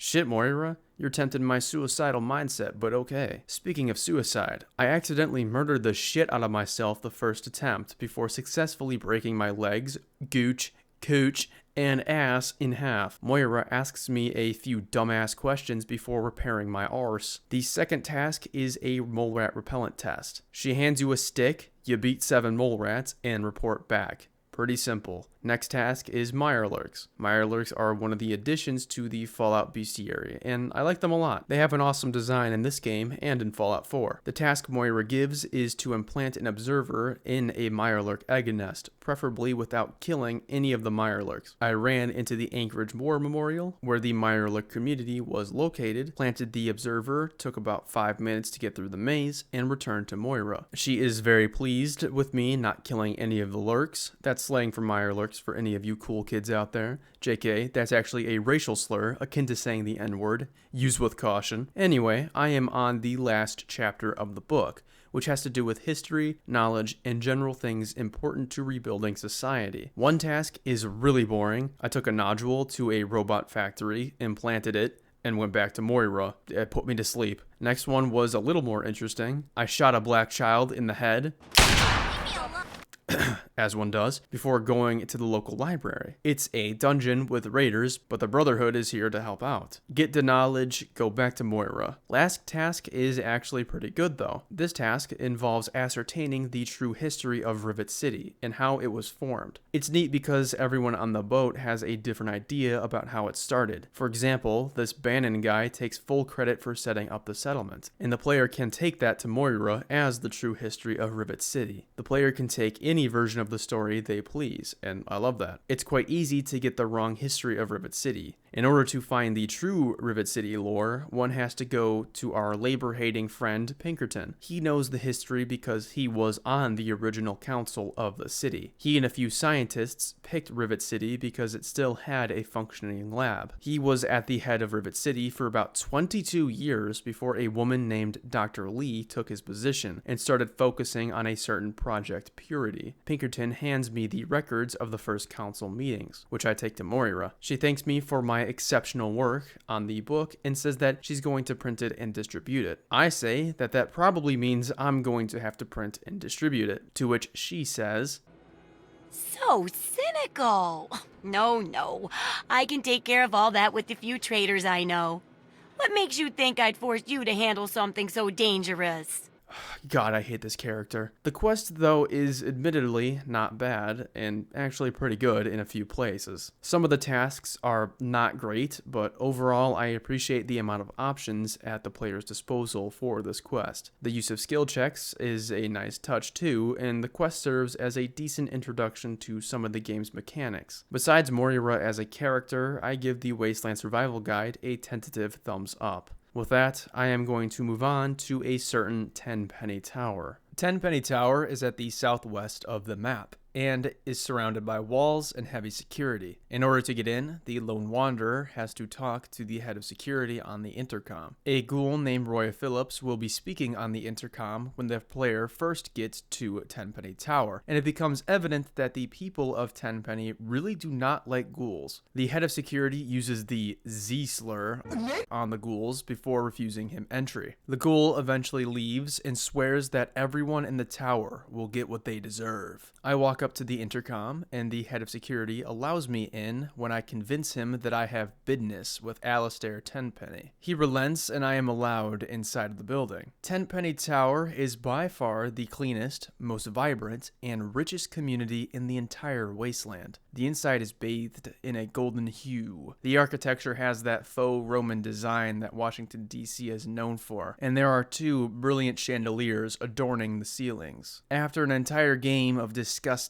rotten, gray infrastructure, it is quite the sight. Everyone in this hotel, scratch that, most people in this hotel are absolute assholes. They are basically the rich snob stereotype on steroids and scoff at the idea of the Lone Wanderer being allowed into the building. The residents of Tenpenny Tower also do not see ghouls as people and just absolutely abhor them because they look gross.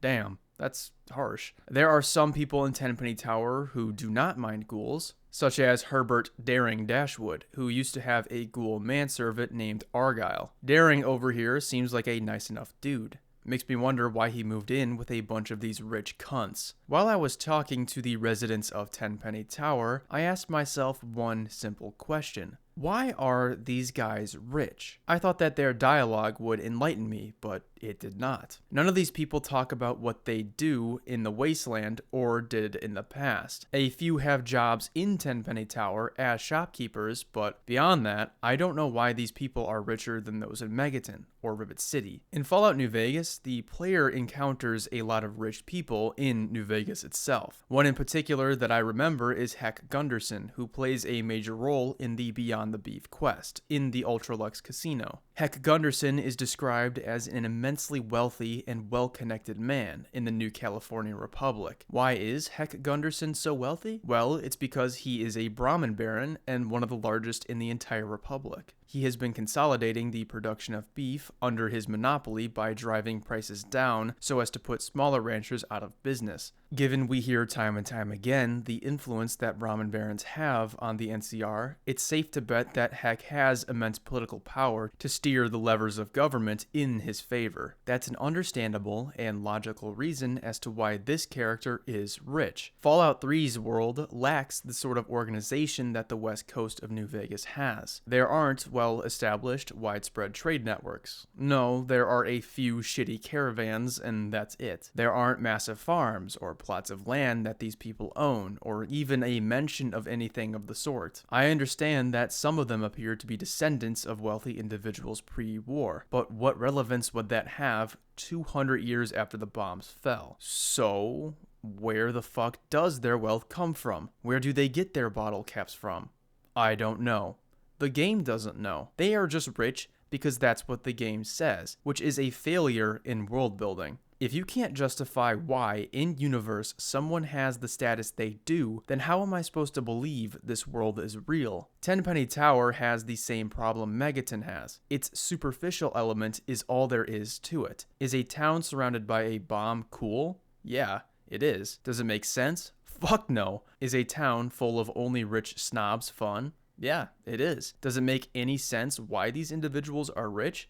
Fuck no. Tenpenny Tower could have been a neat slice of world building, this hub for the rich and powerful who exert control over the communities of the Wasteland. But no, can't have that. If you as a writer cannot explain the wealth or status of certain characters, then leave that shit out of the script. Do away with this haves and have-nots bullshit and make a normal community. Instead of talking about their wealth, or how they got it, or really anything about themselves, the people of Tenpenny Tower are laser focused on the ghouls. 90% of their dialogue is regarding the fucking ghouls. The ghoul problem is the only named quest in Tenpenny Tower. The quest is named Tenpenny Tower. Cool. Given it's the only quest here, and the only thing the residents care to babble about, let's go over it. The quest begins when the player talks to either the big man, Gustavo, or Roy Phillips. I first went to Gustavo and offered to take care of the ghoul problem. Gustavo thanks me for my service and is clearly aiming to have the ghouls exterminated. The ghouls are residing in a metro tunnel nearby and are surrounded by ferals. I put down the ferals in another maze of great infrastructure until I find this Michael Masters, whose dialogue is very confusing. We talked for a second at his guard post, and I told him that I'm not interested in killing the ghouls here. He says that I might actually be of use to the ghouls and tells me to go to Roy Phillips. However, he ends the conversation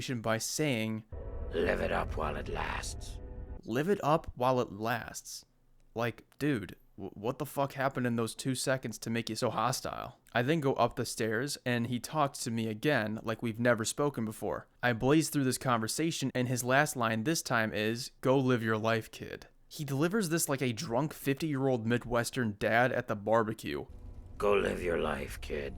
Overall, it's just a super weird interaction. I talked to Roy Phillips, who intends to murder the residents of Tenpenny Tower. And, just put up the Shaq meme again, because this is already a red flag. I tell Roy that I intend to get him and his ghouls in there peacefully, which he at first thinks is laughable. However, he agrees to let me do my thing. I go back to the big man Gustavo and tell him I want to move the ghouls in. He says that I'll need to talk to big testicular Tenpenny upstairs. I go to this crinkly persnippety bitch and ask him if ghouls are okay in the hotel. He says that as long as the residents are okay with it, he is too.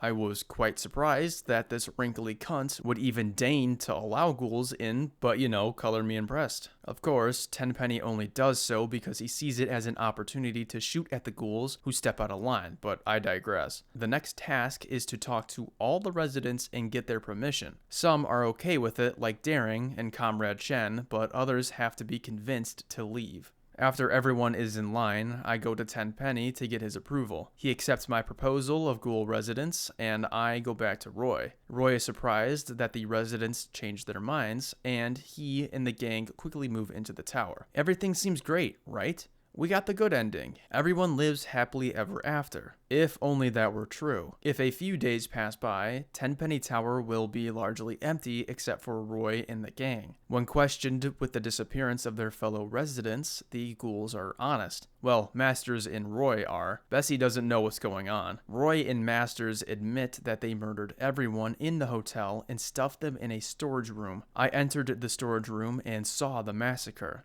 There was also a feral left atop the bodies, presumably a tasty snack for the beast. I confront Roy about this, and he says that they had it coming. He then warns that any more provocations from me will lead to violence. I immediately open fire on this evil prick and murder him, to which the game rewards me with negative karma? Are you fucking kidding me? You're telling me that Roy Phillips is a good enough person? That killing him is a moral wrong? Hold the damn phone. Nuh-uh. I get Bessie rewarding evil karma, but Masters and Roy are full-on evil. There is no debate here. I understand feeling bitter about the oppression that smoothskins have put on ghouls, but that does not justify murdering the residents of Tenpenny Tower in cold blood, especially because the residents who are left are the ones who tolerate ghouls. Roy is killing the exact wrong people. Kill the fuckers who would rather die out in the wastes than live with ghouls. Not fucking Daring, you daft prick. I could get murdering Tenpenny and Gustavo, but not everyone else. That is just too far, and inadvertently proves to the Wasteland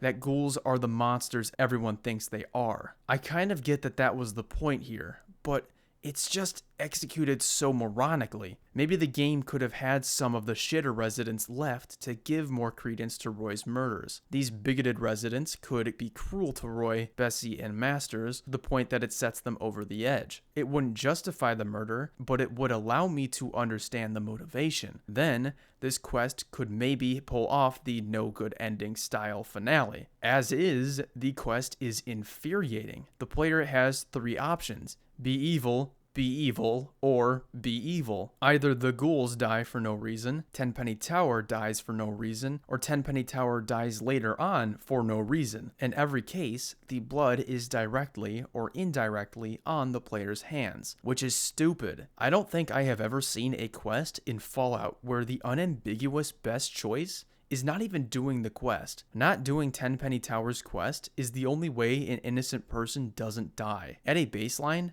effort put into a quest or anything in a video game should result in some positive outcome. While perhaps realistic to have effort lead to nothing, the story of my damn life, it is completely asinine and frustrating to have it in a quest. It leads to the player feeling duped. Why did I even talk to all those people if the result was going to be the exact same as siding with Roy from the start? It's not even a choice then, just an illusion. I hate this quest.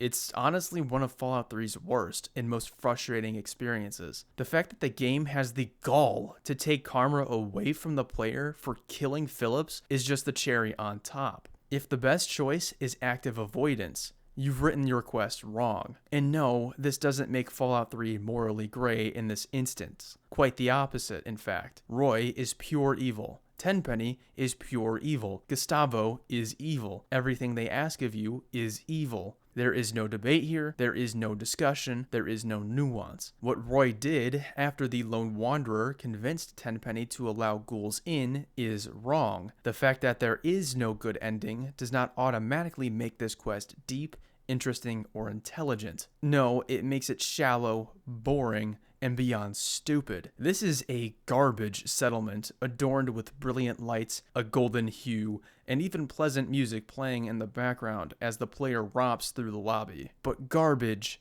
is garbage. Bedazzling it doesn't make it any less putrid or profound. Tenpenny Tower fails because it chooses to do nothing. It chooses to be nothing but its superficial element.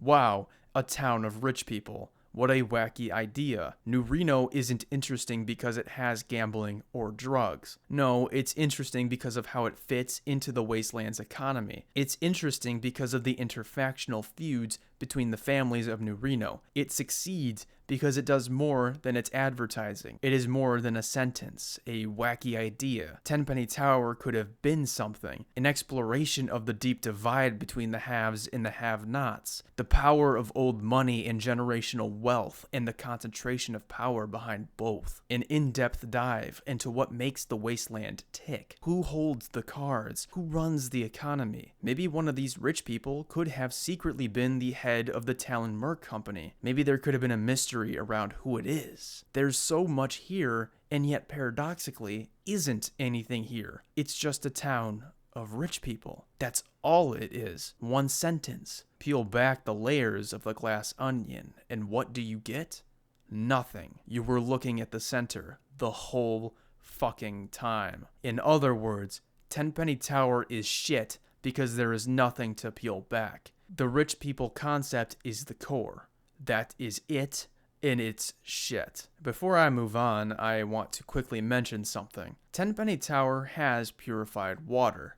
I never knew this before this playthrough, but yeah, they have it in their sinks. I nearly had an aneurysm when recording. I understand that Tenpenny Tower is meant to be glamorous and stuff, but this really undercuts the whole water crisis that's going on in the Wasteland. First off, how does Tenpenny Tower have water? I don't know, and there's no way to ask Alastair Tenpenny, but I would think that it would be a rather urgent question given the circumstances. Why does Tenpenny Tower have purified water while nobody else does? Why hasn't Tenpenny Tower sold their water to other settlements? It would give them a ton of money and help alleviate the crisis across the Wasteland. Can we replicate Tenpenny's sources? There's a lot of questions that have to be asked here, but The game doesn't bring up Tenpenny's water at all. I get that Tenpenny's residents would be hesitant to offer water to other places, given they're snobs and all, but the profit would definitely motivate them. There has to be an explanation as to why they don't sell their water across the Wasteland. I'd honestly buy them being such assholes they'd rather hoard their water instead of getting huge profit from it and saving the Wasteland. In that case, though, the game would have to acknowledge this reason or any other for Tenpenny Tower's hoarding of the water, and it doesn't. Instead, the game chooses to ignore Tenpenny's water.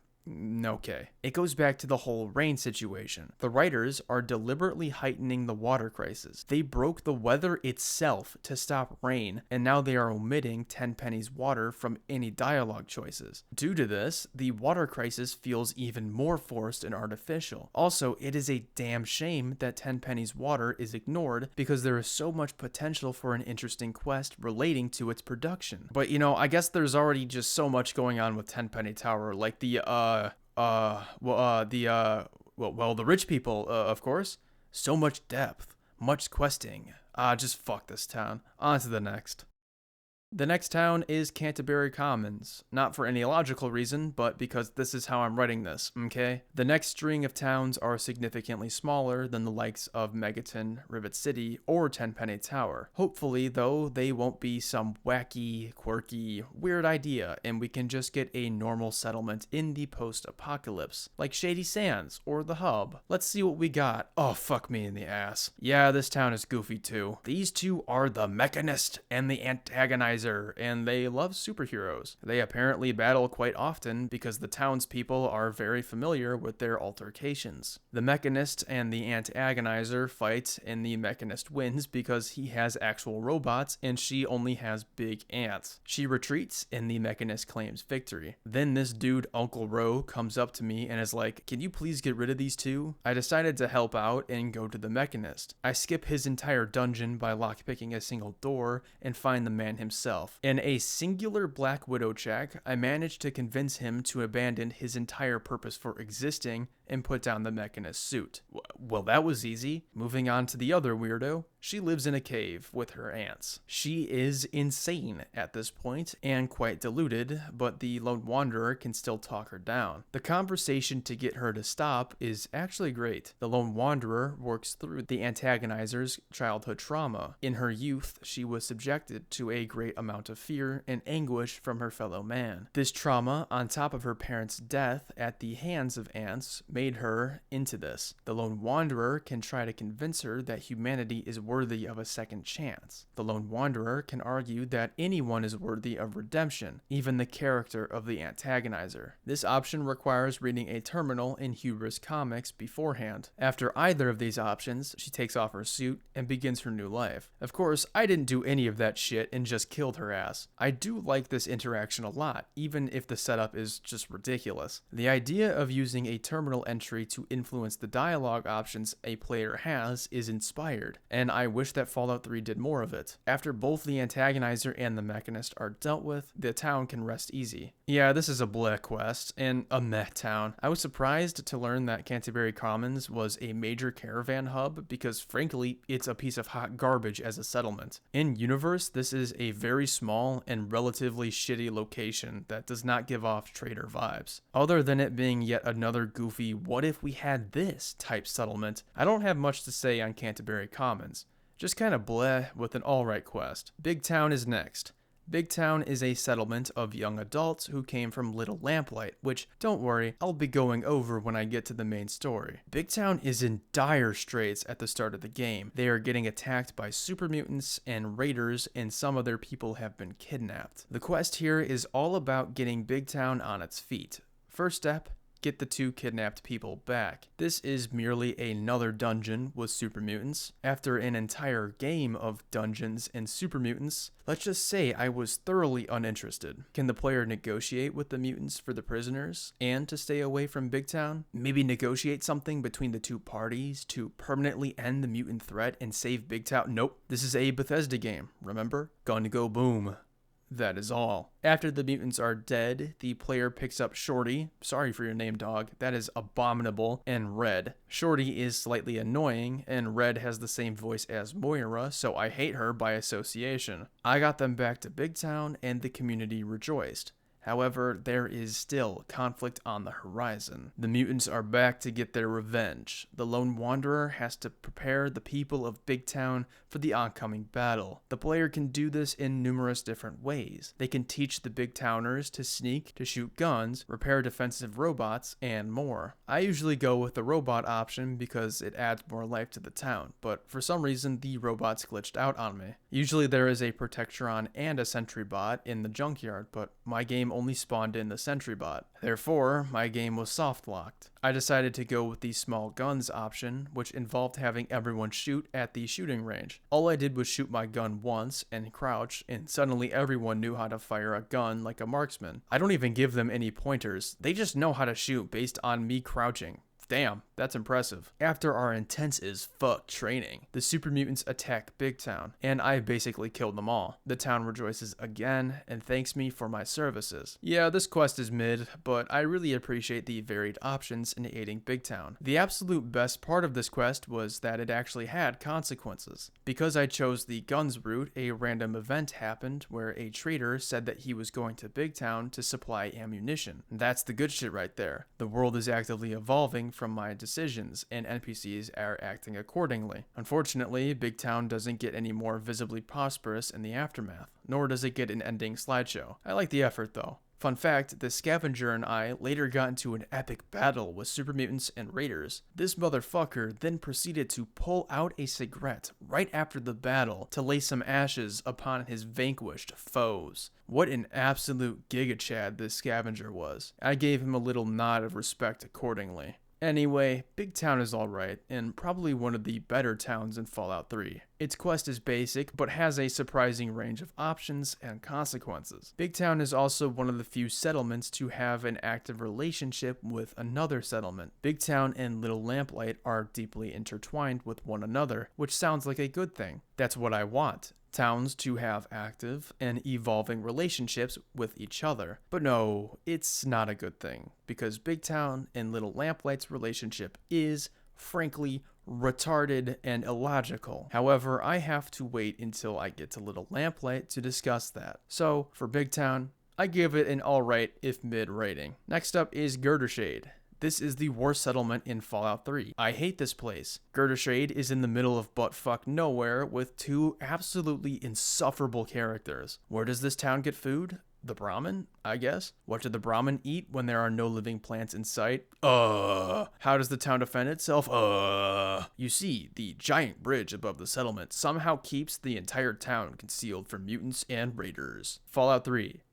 Are you serious? I don't think I need to tell you this, viewer, but this is not how vision works. The town is clearly visible, and the bridge isn't hiding shit. Evergreen Mills is about 2 feet away from Girdershade, so there is no way this settlement should be possible with how few defenses there are. The main person at Girdershade is Sierra Petrovita. Please tell me there isn't anything ridiculous and wacky about this person, and by extension the town. Oh, for fuck's sake. Yes, Sierra is ridiculously into Nuka-Cola, to the point she's created an exhibit out of her collection of knickknacks. She gives the player a tour and the lore of Nuka-Cola. Then she asks us to get her 10 Nuka-Cola Quantum to add to her collection, like General Grievous with lightsabers. After exiting Sierra Petrovita's Nuka Dome, Ronald Laren approaches the Lone Wanderer because he wants to fuck. Yes, this is literally his entire motivation for being in Girdershade. He wants to fuck Sierra Petrovita. He's been living here, protecting her, and adding to her Nuka collection because he wants to fuck. He asks that the Lone Wanderer gives him the Nuka-Cola Quantums so he can fuck Sierra. He doesn't even seem to give a shit about Sierra, you know, as a person. He's only in it for that sweet roast beef. Because I was playing as a woman, I told this simping shitter that if he went to get Nuka-Cola Quantums, I'd do a threesome with him and Sierra. He nearly busted a nut right then and there before hightailing it out of there to get the bottles. I honestly hope he biffed it fighting one of the thousands of albino rat scorpions littering the Wasteland. As for Sierra, I did not do her stupid quest because the reward is laughable for the effort. Nuka grenades are practically absolutely useless and not worth the 30 bottles it takes to get. Fuck this settlement. Fuck Sierra, and fuck Ronald Laren. Actually, don't do that last one. He doesn't deserve to be that lucky. This is purely a garbage settlement, and is a perfect encapsulation of Bethesda's settlement design in this game. Wacky, goofy, zany ideas over everything else. What if we had a settlement inhabited by an insane lady with a hyperfixation on Nuka-Cola? I think Sierra could have worked well as just a single member of a larger community, but she herself cannot be the community. Tell me, how does this person survive a world that is ravaged by constant food and water shortages, has no governing structure, and has roaming bands of raiders, mercenaries, and 8-foot green trolls? How? These things cannot exist together. Sierra is completely at odds with the information we are given about the world of Fallout 3. The capital Wasteland is a broken, desolate, almost hopeless abyss, and yet none of the characters act like it is. I'm not saying that everyone in Fallout has to be super serious all the time. They don't. However, not everyone can be a goofy, wacky character. The rich snobs, the radiation-worshipping morons, the Enclave weirdo, Moira, Sierra. I've got to have more! The antagonizer, Mechanist. All these characters undercut how incredibly depressing this world truly is. I will reiterate this over and over. You cannot break the weather itself and ignore water sources like Tenpenny Tower to make the water crisis worse than it should be, and then not take the crisis seriously. If you do that, you end up with tonal dissonance. Am I supposed to take this world seriously? Is lacking water a tangible threat to the rebuilding of humanity? Or is it just goofy fun times? Fallout 3 seems incapable of choosing which it is. It wants both simultaneously, but it just can't have it. Goofy moments or references are fine. Fallout 2 dabbles in this, and while it's a bit too much for my liking, the references and general fun do not derail the narrative. Tone is a balancing act, and Fallout 3 just can't seem to find its footing. It feels almost like the world and the characters exist separately from one another. It's such an off-putting and surreal feeling that I haven't experienced in another game. People do not exist in a vacuum. They are a part of the environments they live in. They react to the stimuli of their environments. How we react to our environments is a core basis of who we are. To fuck this up is to fuck up immersion. Sierra doesn't feel like a person who lives in the world of the capital Wasteland. She feels like a caricature transplanted into this world with a little protective bubble around her tiny settlement. If the writers are dead set on having a character like this, put them in an environment where it makes sense. Maybe in the center of a well-fortified, populated city with a lot of resources. Otherwise, I just cut them out altogether. It destroys tone, destroys logic, and destroys my brain cells. That is Girdershade. What an abysmal settlement. Hopefully the next one is better. Let's see what we got next. Andale. Okay, let's see what's going on here. Oh my god, can one of these settlements just be normal for once? Andale is populated with a couple of incestuous families. Yes, I said incestuous, who seem very friendly at first. Andale is an extremely closed-off community whose families have been intermingling for 2 centuries straight. Mind you, I can count the number of families in Andale with one hand, hence why they are incestuous. Everyone in Andale says that it is the best place to live, and that the food here is just great. They specifically highlight this meat pie Martha makes. Everyone seems to think that Andale is some sort of American paradise, except for this old guy who screams at us to leave Andale at once. He says that people wander into Andale and then never come back out. Huh. Good food from a mysterious source, people coming in and not coming out, a strange locked shed in the back. I wonder what's going on here. It's cannibalism. It's obviously cannibalism. I would have been more surprised if it was anything but cannibalism. Andale is a town of incestuous cannibals. I have to ask, what even is the capital Wasteland at this point? Everyone is just some shade of goofy. The lone wanderer can learn of Andale's food source by going into their shed and seeing the human meat. Coming out of the shed leads to a confrontation with the adults of Andale. The player can either come to an agreement with Andale or kill them all. I killed all those interrelated mentally deficient sister fucking cannibals and talked to the old man. He's going to take care of the kids and make Andale better. This town also sucks. It's another wacky idea with a basic quest. Better than a collectathon though, so it's automatically better than Girdershade. It is also one of only 2 locations that demonstrate a proper food source for the town's inhabitants, so good job? Of course, this still doesn't work because the people that Andale are eating don't have a viable food source for themselves, but I digress. TLDR, Andale is shit. Moving on. The next community is the Republic of Dave. Is this another settlement with some sort of goofy, wacky, zany idea present? Of course it is. Remember, this is Fallout 3. Unlike Andale or Girdershade, I actually like the Republic of Dave. Yes, it's another settlement with hardly anyone, with no food source, no defenses, or any contact with other communities, but I like the wacky idea they went for here. The Republic of Dave is a republic headed by President Dave, and he is very proud of the fact that he runs a democratic nation. He says that his father was a despot who ruled the Kingdom of Tom. Dave rejected his father's crown and instead became the president of his new republic. The Republic of Dave holds elections every once in a while to elect a new president, and, as it turns out, an election is going on right now. Dave here asks me to get everyone to go vote in the election, and offers me a few caps to do so.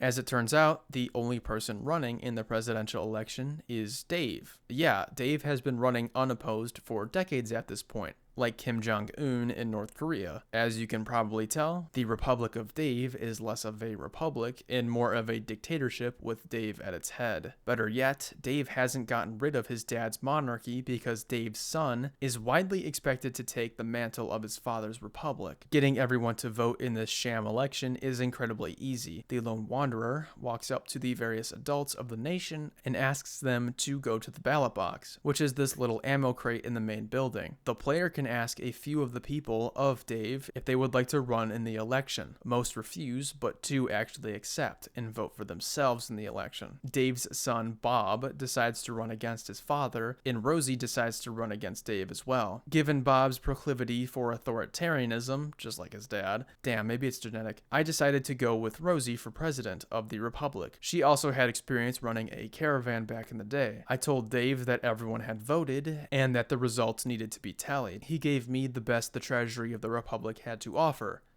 25 caps. While he was tallying the votes, I did a tiny bit of electoral fraud and stole Dave's votes and Bob's votes, so only Rosie was left. Dave tallied the vote and Rosie was declared the winner. Obviously, this is completely ridiculous because Dave would have known the ballot box was tampered with. There was only a singular vote, and this was after I told him everyone voted, but whatever. Maybe he's just beyond stupid or something. Dave concedes the election and immediately starts walking away. He is so pissed off that he lost that he is willing to abandon his entire family and loved ones to start a new republic in the nearby Old Only. To any of you certified Fallout 3 lore experts, you know that this is a very bad idea, as Old Only is filled to the brim with deathclaws. I feel like Dave should probably know this already, but again, he's a dumbass, I guess. Luckily for Dave, I cleared out Old Only before he got there, and he was able to plop on the ground and declare the grand new Republic of Dave. I tried talking to him, but he got frustrated after my 3rd attempt. I was forced to put him down, and thus ended the story of Dave. Back in the old Republic, Rosie assumes the presidency and gives me Dave's fancy rifle. This is a really dumb quest, but I kinda like it. It's just a fun time to see how utterly broken Dave's concept of a republic. For example, the player has to ask for asylum to get access to the Republic, and Dave decides to make the lone wanderer a citizen if they help him out. In a few years, of course. Can't rush the citizenship process, you know? It's also funny as hell and deeply depressing that this man was willing to leave his family because he was a sore loser. What an absolute bitch. Anyway, the Republic of Dave is ridiculous and stupid, but in a fun way, which makes it one of the better towns in the game. Moving on to the next location, there is Agatha's home. This isn't really a community, but is just a single home with the aforementioned Agatha in it. Agatha is just a kindly older woman who enjoys playing the violin. She plays it for a few caravans who go through the area, and they provide for her and protect her in return. I like this. It shows that some humanity is still present in such a hopeless and desolate environment. The issue Agatha is facing is that her violin is a little out of tune, and she wants a better one. The issue here is, though, that a better violin only exists in a vault in the capital Wasteland. The specific vault it is in is Vault 92, which is at the northernmost point of the map. If the player hasn't found it, they'll have to go to the Vault Tech headquarters to get the location. And I am a big fan of when the game doesn't rely on the Lobotomy Marker. Agatha's song, which is the name of her quest, hardly ever uses the Lobotomy Marker. When the player is in Vault 92, it is nowhere to be found. The player has to use their brain? What is this feeling? My mind engaging with the game? I have to pay attention to my surroundings? What? Vault 92 is additionally an awesome location. By 2277, the entire vault is flooded and infested with mirelurks, and the player has to find out what the hell happened here. We learn that this vault was filled with the best musicians America had to offer, and it was meant to preserve the music talent of America. However, beneath the surface, Vault Tech's goals were much more nefarious with this vault. They put white noise through the vault's speakers, which implanted subliminal violent messages in the minds of the vault dwellers in an attempt to create super soldiers. At first, the white noise wasn't intended to play during the vault dwellers' sleep, but the overseer, unbeknownst to the head scientist, went through with the nighttime white noise. Eventually, the vault went insane, people either left, were killed, or succumbed to the mutated creatures in the area. The reason the vault is infested is because it was built next to an underground water source. Initially, this was managed by maintenance, but with everyone dead, the vault was exposed to the water source. Thus, the mirelurks, moving through the vault, the lone wanderer can hear the white noise that drove everyone insane, and the sound design is phenomenal.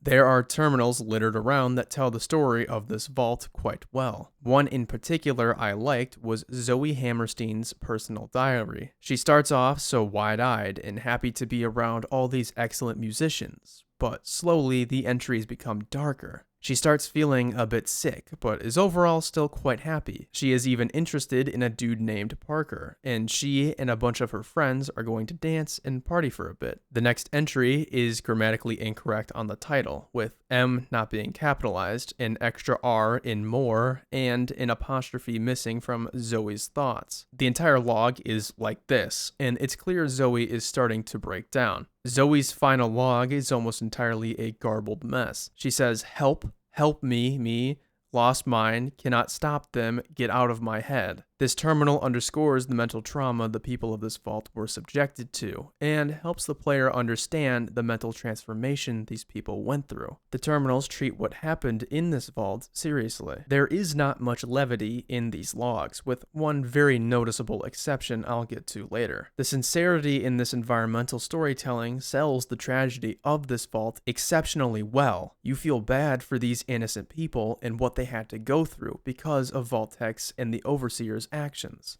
It makes me wonder what the rest of the game could have been if it were treated like this vault were, with just a bit more sincerity and gravity. At the end of Vault 92, there is a studio where the musicians played. This is where the head doctor's last log is, and where that goofy terminal entry I mentioned earlier is as well. There is an entry in which Parker, who Zoe mentioned earlier, wants a girl named Hilda to use her violin bow to Nice. In the other half of the studio lies the violin Agatha wanted, and the lone wanderer is free to leave and give the violin to Agatha. She thanks me for the violin and says to tune into her radio to hear her playing. The lone wanderer can do this at any time out in the Wasteland, and it serves as a nice reward for the quest. I like this quest. It actually might be one of my favorites in Fallout 3. It doesn't rely on the Lobotomy Marker, has excellent environmental storytelling, is engaging all the way through, and I enjoy Agatha as a character. Instead of these goofy whack jobs, she feels like an actual person, so I care about her quest and what she wants. It's a breath of fresh air from the rest of the towns we've seen so far. The quest might be basic in nature. It's a mere fetch quest, but it is effective regardless. Easily one of Fallout 3's best.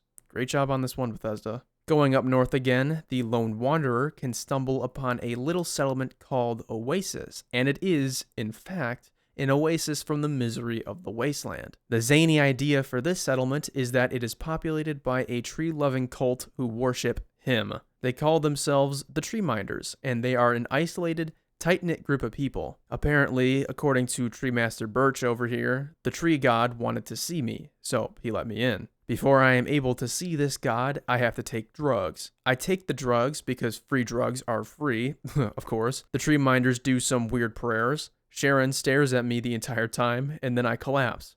I awaken before the great tree god, who ends up being Harold, from the hit game Fallout Brotherhood of Steel. Oh, in like Fallout 1 and 2. Who gives a fuck? Harold, by 2277, is entirely engulfed by the tree that was growing from his head in the first 2 games. The tree's name is Bob, but he likes to joke that its name is actually Herbert. Interestingly, Harold describes the tree as having emotions, which implies some modicum of sentience. Between Fallout 2 and 3, Bob grew to be bigger than Harold and rooted him in the ground, where we see him in Fallout 3. The Tree Minders eventually congregated around him and built a religion with him as its center. Harold cannot stand the Tree Minders at this point because they take his words as weird lessons they have to unravel instead of the literal meaning. Harold here asks this of the Lone Wanderer. Would you please kill me? Damn, that's dark. Harold says that he can't get the Tree Minders to do it because they interpret his pleas for death as a test. I decide to give the tree his quest for death, and Harold gives me the details on how to do it. Harold's organs have been spread around by Bob at this point, so his heart is in a cave below Oasis. All I have to do is crush his heart, and it's all over. I promise Harold that I will do it, and exit the grove. Before the cave to Harold's heart, these 2 morons are arguing about Harold's message. Birch the bitch thinks that Harold wants his influence halted so as to protect himself from the hostile Wasteland. Leaf fucker Laurel thinks that Harold wants the opposite. She thinks that Harold wants to expand his influence to the rest of the Wasteland, and she wants to aid him in this endeavor. Bitch and fucker hand me 2 different ointments to place on Harold's heart, which will accelerate or halt his growth. Also, I hate when the game does this. Like, why are you removing all of my control to show me 2 NPCs talking? Am I a camera on legs? Anyway, these are the options. Kill Harold by crushing his heart, accelerate his growth, halt his growth, or you can just fucking burn his ass to the ground. I took a fat man out on Harold and burned his barky ass.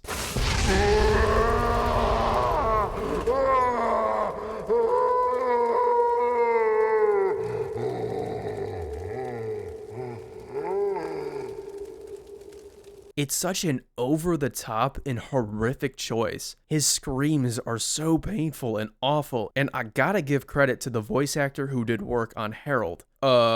Steven Russell. Great voice acting, my man. But that's that option. The other 3 require going into the caves, fighting Mirelurks, and approaching Harold's heart. Speeding up his growth will result in Laurel being at the exit of the cave to thank the player for helping. She says that the rest of the Tree Minders will give out gifts for my services.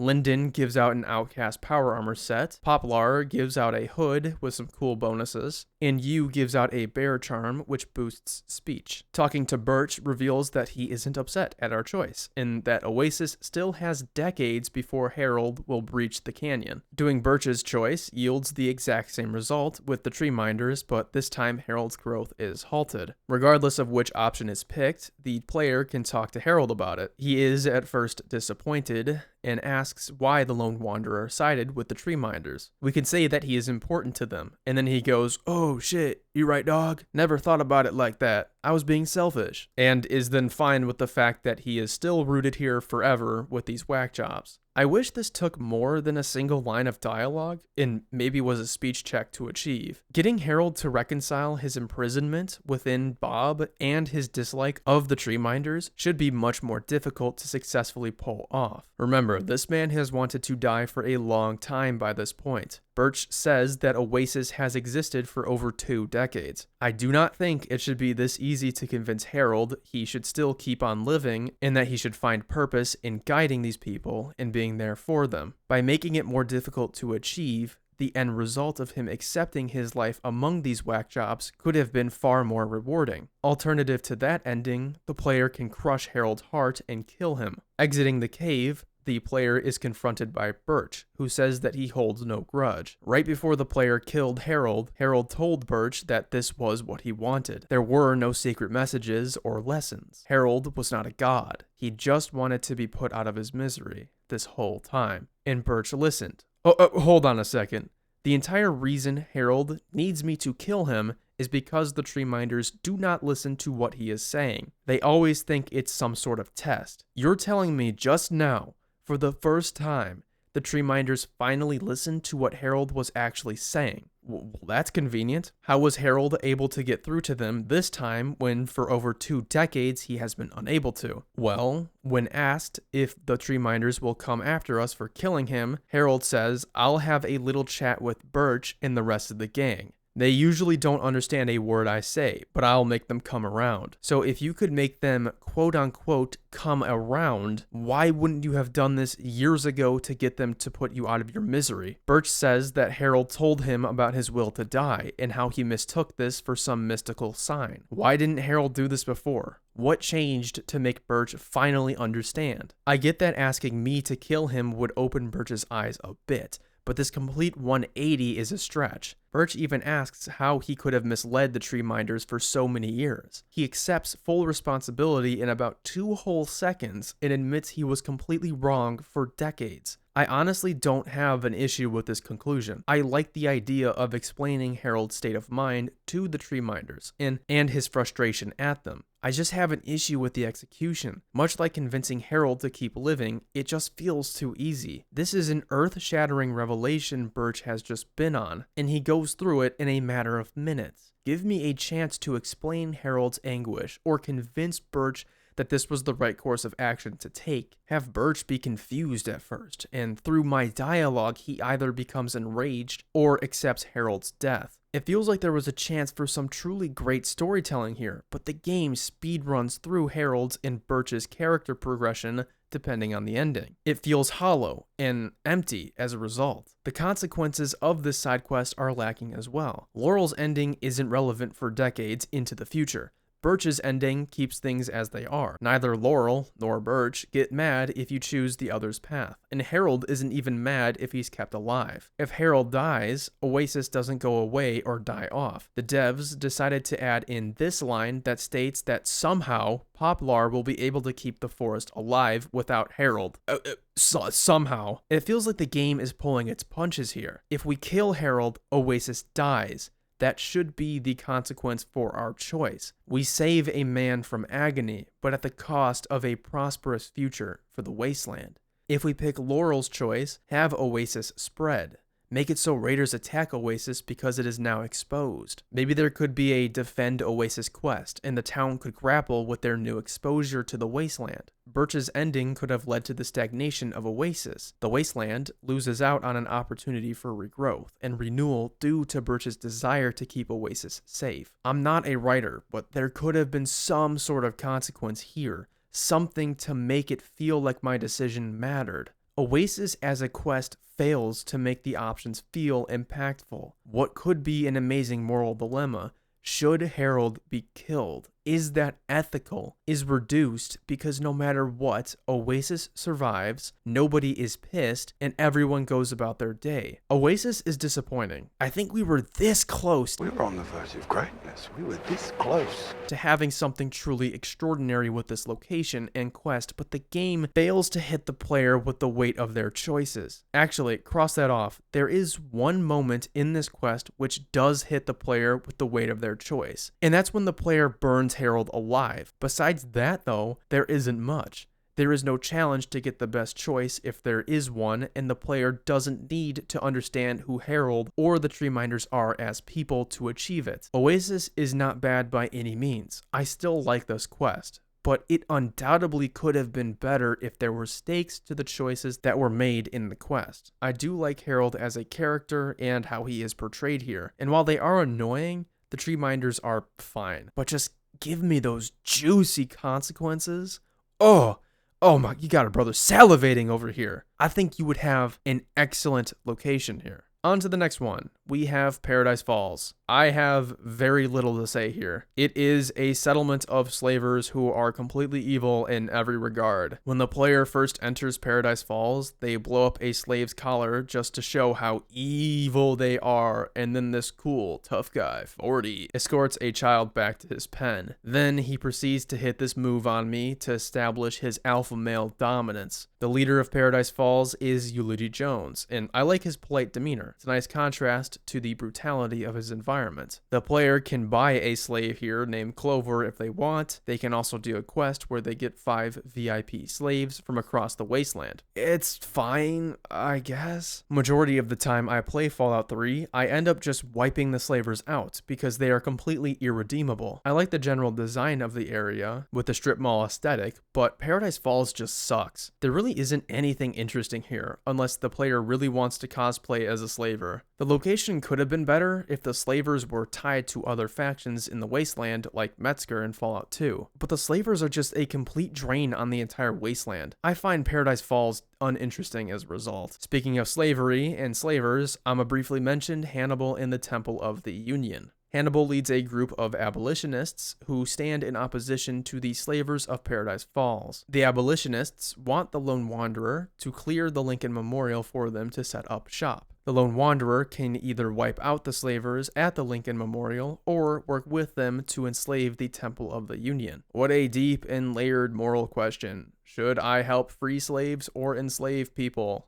I wonder. Slavery in Fallout 3 feels almost like an afterthought. Rivet City, Megaton, Tenpenny Tower, the Brotherhood, the Enclave, none of them really give a damn about the slavers, and the Wasteland doesn't either. The slavers of Fallout 3 straight up kidnap and abduct people from communities, so I would think there would be some opposition to their faction beyond just Hannibal and his 5 jackasses. I guess there are some bounty hunters who take on slavers, but it isn't really an organized opposition. In Fallout 2, there were more layers to slavery. It existed in numerous settlements like Vault City, the Den, and New Reno. The Den served as a hub for slavers, and other settlements like the NCR stood in opposition to the institution. Certain companions like Sulik would leave your party if you engaged in the trade. It felt like there were nuances here that made the trade more interesting in Fallout 2. In Fallout 2, slavery is a societal function, not an outlier. In Fallout 3, it's just there in Paradise Falls and nowhere else. The quests for Paradise Falls are also rather boring. Slavery ends up becoming a random addition to the world of the Capital Wasteland, as opposed to existing within it, almost as though it is grafted onto the side of the world of the Brotherhood, Megaton, Rivet City, etc. There are exceptions. Big Town references slavers as an issue, but this lack of integration with the rest of the world generally stands. As such, I can only find Paradise Falls dull. It's there so the player can be a bad guy, not to explore, say for example, how ideology serves as justification for enslavement, how slavery can be used to consolidate power in the lawless wastes.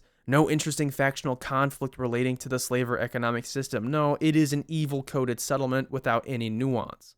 Utterly asinine. And finally, I get to the Underworld. This is a location deep in the ruins of the old American capital. It is located within the Museum of History, in an exhibit depicting hell and the afterlife, hence the name Underworld. This settlement is made up of ghouls looking to escape persecution from the Smoothskins. The ghouls here are generally apprehensive about the Lone Wanderer's presence here, as they are a Smoothskin. In Underworld, there are a few things the player can do here. They can hire this big guy named Sharon, who has a contract being held by Azrakal. I got it for about 2,000 caps, and I told Sharon he was now working for me. Sharon took that information, walked up to Azrakal, and then executed him in front of everyone. Damn, people must hate Azrakal because nobody gave a shit when he died. The player can get a haircut from a ghoul, who has no hair, because ghouls don't have hair anymore, so I don't know what he's been practicing on. The big things to do here are the 2 quests.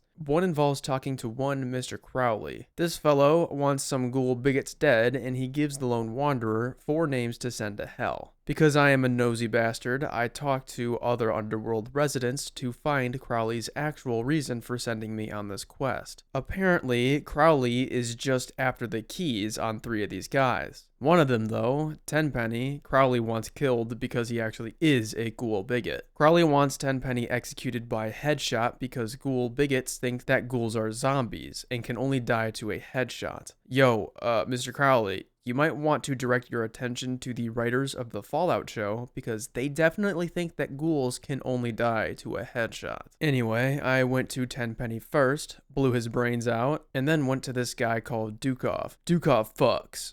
I mean, literally, he fucks. He likes to fuck. Don't we all, brother? He's just a funny Eastern European guy who's also drunk. I get the keys off his ass by passing a Black Widow check and leave him to his ladies. The next key is with this kid, Ted Strayer. I have to say, I still absolutely despise Rivet City's design. Like, how in the hell was I supposed to know the lobotomy marker was going to the lowest door on the boat? I know it's realistic, but still. Ted Strayer is high and a pussy, so I bully the key off him with a toughness check. The last key is with our friend Dave from the Republic of Dave. This was before he met his untimely demise at Old Omley. Again, this entire section has been horribly out of order. The innards of my mind are an enigma type shit, gamers. Anyway, I pass a speech check with Dave to get the key off him by telling him it would be a great diplomatic move to establish connection with the Wasteland. I go back to Crowley and hand him the keys. He said goodbye to me, but I had other plans. I super subtly walked behind Crowley as he saunters out of Underworld. I killed his rotting ghoul ass right outside Underworld and took the keys for myself. The keys are meant to be used at Fort Constantine, and they lead to a suit of T-51B power armor. This is the only suit of original T-51B power armor in the game, so it is quite valuable. You gotta shoot him in the head, which is the name of this quest, is how you do a collectathon properly. There are numerous ways to get each key. The player slowly discerns what happened at Fort Constantine in the past, and there is a sweet reward at the end.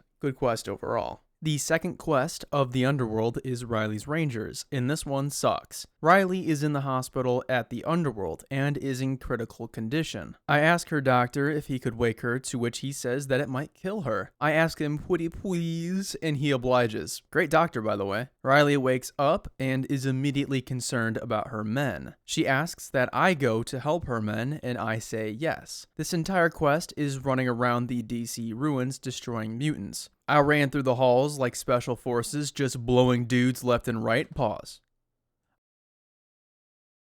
I ran through the halls, destroying dudes left and right. That one doesn't sound good either. Until I ran into these bitches, jorking the beef on the roof. They tell me to get a fission battery from a robot to power an elevator. So I backtrack to a random automaton in the building. There is nothing in this section of the building. I already killed everything, so this is just pointless padding. I go back to the badass mercenaries who are super cool and shit, and we took the elevator down to the bottom floor. I used maximum force on all the mutants, and we were free to go. I don't know if it was because of the fat man, but there were hardly any mutants on the bottom floor. I hardly got the chance to fight next to these supposed badasses. After this, I go back to the Ranger compound. You look like you've been through hell. Oh, you're just such a badass, aren't you, Riley? She hands me a shitty minigun. It was actually the one I was using in the Herald clips, and that's the entire quest. This is a Call of Duty mission, with characters I do not care about. They are all just the generic badass mercenaries you've already seen in better media. Fallout 3 does not have the gunplay to land a quest like this, and after an entire game of killing mutant after mutant, this quest is unbearably monotonous.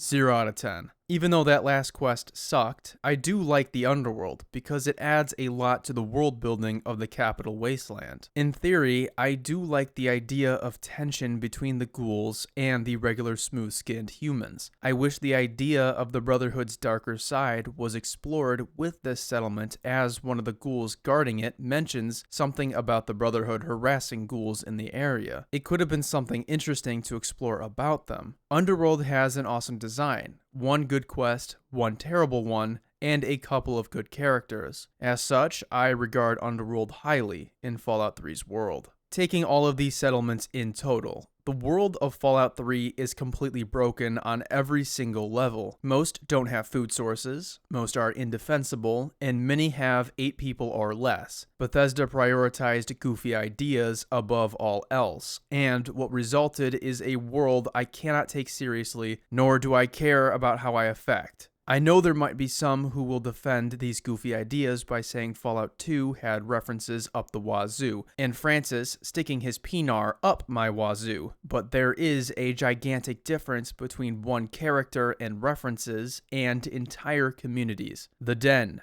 New Reno, Vault City, etc. They all were serious communities that I can believe exist within the world of Fallout 2. Girdershade, Cantebury Commons, Megaton are all wacky beyond belief and do not make sense in the world of Fallout 3. Goofy reference versus goofy world.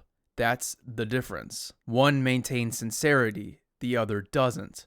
Furthermore, the capital Wasteland is not an interconnected, breathing, cohesive world. Instead, it is several pockets of individual communities that are sloppily connected by some hand-wavy dialogue that amounts to caravans pass through here or something. I said this in my Fallout 2 video, but the world of Fallout 3 is a bunch of shitty puzzles side by side, where Fallout 2 was a grand tapestry of storytelling. The latter is far more interesting. I think the difference between Fallout 2 and Fallout 3 is best epitomized by a quote that is over a century old.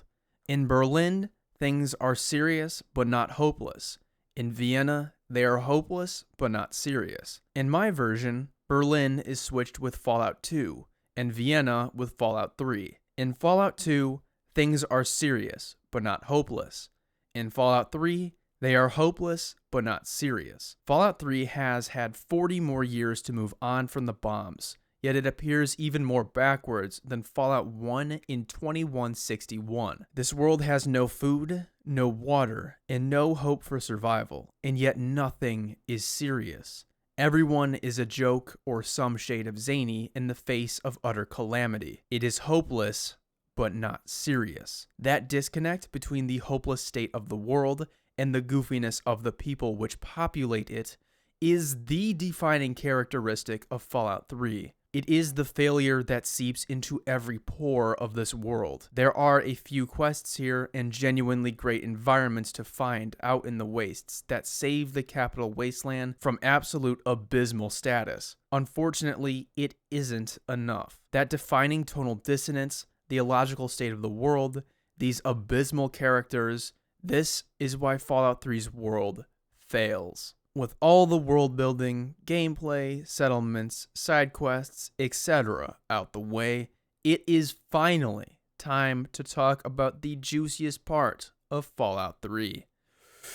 The main story. I need to take you way back to when I first got A321's plasma rifle, and it is time to find my dad. I go to Megaton to find the trail of my dad. This leads me to a saloon owner named Moriarty. Moriarty is described as somewhat shifty and untrustworthy, so I'm careful when talking to him. Moriarty tells me the truth about my dad and me not coming from the vault, but actually coming from the Wasteland. Moriarty says he'll give me the details of my dad's location if I give him the cold hard cash. He tells me to get cash from this girl named Silver. It's a basic speech check, and I'm back to Moriarty. After I give him the cash, he tells me that my dad went to GNR to meet with 3 Dog. Well, I guess he wasn't that untrustworthy after all. In the back of his saloon, he has a terminal with his thoughts on all of the Megaton residents, and it's shown Moriarty can be quite the bastard. So I guess this is where his reputation comes from. The player can also find their dad's location through this terminal. The Lobotomy Marker points the player through the ruins of DC until they reach this scene of a few Brotherhood of Steel members fighting off a pack of super mutants. The super mutants cannot be talked to here and come out guns blazing on the player. With the help of these Brotherhood of Steel soldiers, the evil super mutants are eradicated, and this lady, Sarah Lyons, comes up to talk to me. She is at first annoyed with us, but then offers to take us to Galaxy News Radio. And right off the bat, this is a radically different Brotherhood of Steel from the one we left in Fallout 2. The Brotherhood of Fallout 2 was in decline after years of staying shut out from the rest of the world. New players like the Enclave and the NCR took their place as the main power brokers of the Wasteland, and there was a tangible sense that the Brotherhood could be on its way out if it didn't adapt. The Brotherhood of Fallout 3 is openly patrolling huge swaths of DC, recruiting random Wastelanders as we see with Initiate Redding, and actually helps guide randos should they tag along. The Brotherhood of Fallout 1 and 2 would never do this, as it would be in violation of their mission to protect humanity from itself. The Brotherhood shunned the outside to prevent it from getting its technology. They do slowly reintroduce some technology to the Wasteland in the aftermath of Fallout 1, but remain confined to their bunkers. Going from Fallout 2 to Fallout 3 is honestly very jarring. This is the first time we've seen the Brotherhood of Steel members actively patrolling and occupying locations in the Wasteland outside of their bunkers. Well, besides Fallout Tactics, but that's besides the point. In Fallout 1, the Brotherhood sends the player to their death before they let them into their bunker. And in Fallout 3, they just guide them right into one of their outposts. But you know what? We don't know anything about these fools yet, so maybe there is a good reason for their change in ideology. Right now, they do kind of appear like goody two-shoe Power Rangers, vanquishing evil beasts for the betterment of the Wasteland, but you know, maybe there will be some nuance given to them down the line. So let's see. The plaza of GNR is filled to the brim with super mutants, and even a super mutant behemoth. The behemoth isn't a challenge though, because the game just hands a player a fat man to take it out. Again, reinforcing the fact that Fallout 3 is butt-ass easy. After all the mutants are taken out, I am free to enter the radio station. Before I did that, I looted Initiate Redding's corpse, which made the Brotherhood members very mad at me. I ended up having to put them... Wait, what the fuck is happening here? That bitch just went flying up into the air at Mach 3 and it is still alive? No, they didn't just do that. No, they didn't make invincible NPCs, come on. The easiest way to break immersion in a video game is to have invincible NPCs. I am immediately aware that this is a video game when bullets slam into an NPC's face and they proceed to just take a quick nap to sleep it off. Also, this destroys my ability to choose. I should have the choice to kill these people, as morbid as that sounds. However, the game has just locked my ability to do that. Anyway, after I murdered all of her men, Sarah Lyons thanks me for helping her out? Oh my god, this is just so goofy and ridiculous. Because the Brotherhood are the only joinable faction in Fallout 3, they have to be friendly towards the player. Therefore, you can kill all the non-important NPCs in the Brotherhood and they will not give a singular shit. It all feels artificial, like there is a guiding hand in the background, negating my choice. I never realized how liberating it is to be able to kill everyone in Fallout 1, 2, and New Vegas until I played Fallout 3 and 4. It may seem minor and a bit sadistic, but the choice to kill whoever you want is a vital choice in an RPG. It permanently severs the player's ability to do a quest or side with a faction. It rewards the gravest consequences, and Fallout 3 just took that out. Is there an important quest in this game? Well, then there's going to be one of these invincible bastards. The Brotherhood is the worst in this regard,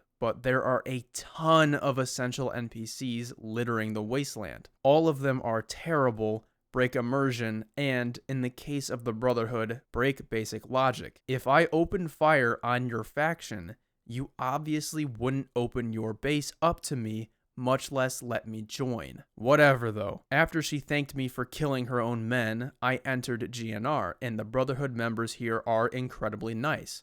Shockingly nice, in fact. They say that they are honored by my presence, openly discuss the purpose of GNR radio, and they say they are pleased to meet you. Kill yourself, go to the Enclave and probably kill yourself, or pleased to meet you. Pleased to meet you. Which one of these stands out as odd to you? Don't get me wrong, Cabot is nice and all in Fallout 1, but he has no qualms about sending the Vault Dweller to their death. The difference between these two brotherhoods is just astounding. Upstairs in the GNR radio station is this colorful character, Three Dog. He runs the radio station and fights the good fight against all the evils of the Wasteland. He wants to give the people a voice of hope and optimism to fight back against these evils. He immediately knows that I am looking for my father, but says that I have to contribute to the good fight first. Okay, asshole, you're just going to hold a child looking for their father hostage so you can get yours? The fuck? I thought you were supposed to be a good guy, Mr. Three Dog. This guy wants me to go into the DC ruins to get a dish, so he can broadcast further into the Wasteland. It's another dungeon with super mutants. Super cool. Super interesting. I guess I like the set piece, with this being the Museum of Technology, but that's about it. With the dish in hand, I go to the Washington Monument. Apparently, the buttons on this elevator exist independently of the wall. Very cool. The dish is down, Three Dog is happy, and he tells me to go to Rivet City to look for my dad. God, what a waste of time. In Fallout New Vegas, they do this type of quest too. When the courier is chasing Benny, they go through a town called Novak. The town wants the courier to take care of a ghoul presence in the RepCon test site near the town. The quest seems like a simple dungeon with ghouls, but as it turns out, there is this weird little cult in here led by Jason Bright. The player can side with them or the Nightkin in the area. Jason's quest ends with the ghouls launching into outer space to try and reach the moon, and the courier can aid in that endeavor or kill them all. It's an awesome quest, because it does more than just go kill this. Same goes for the Ghost Town gunfight. The courier needs to find this guy Jessup,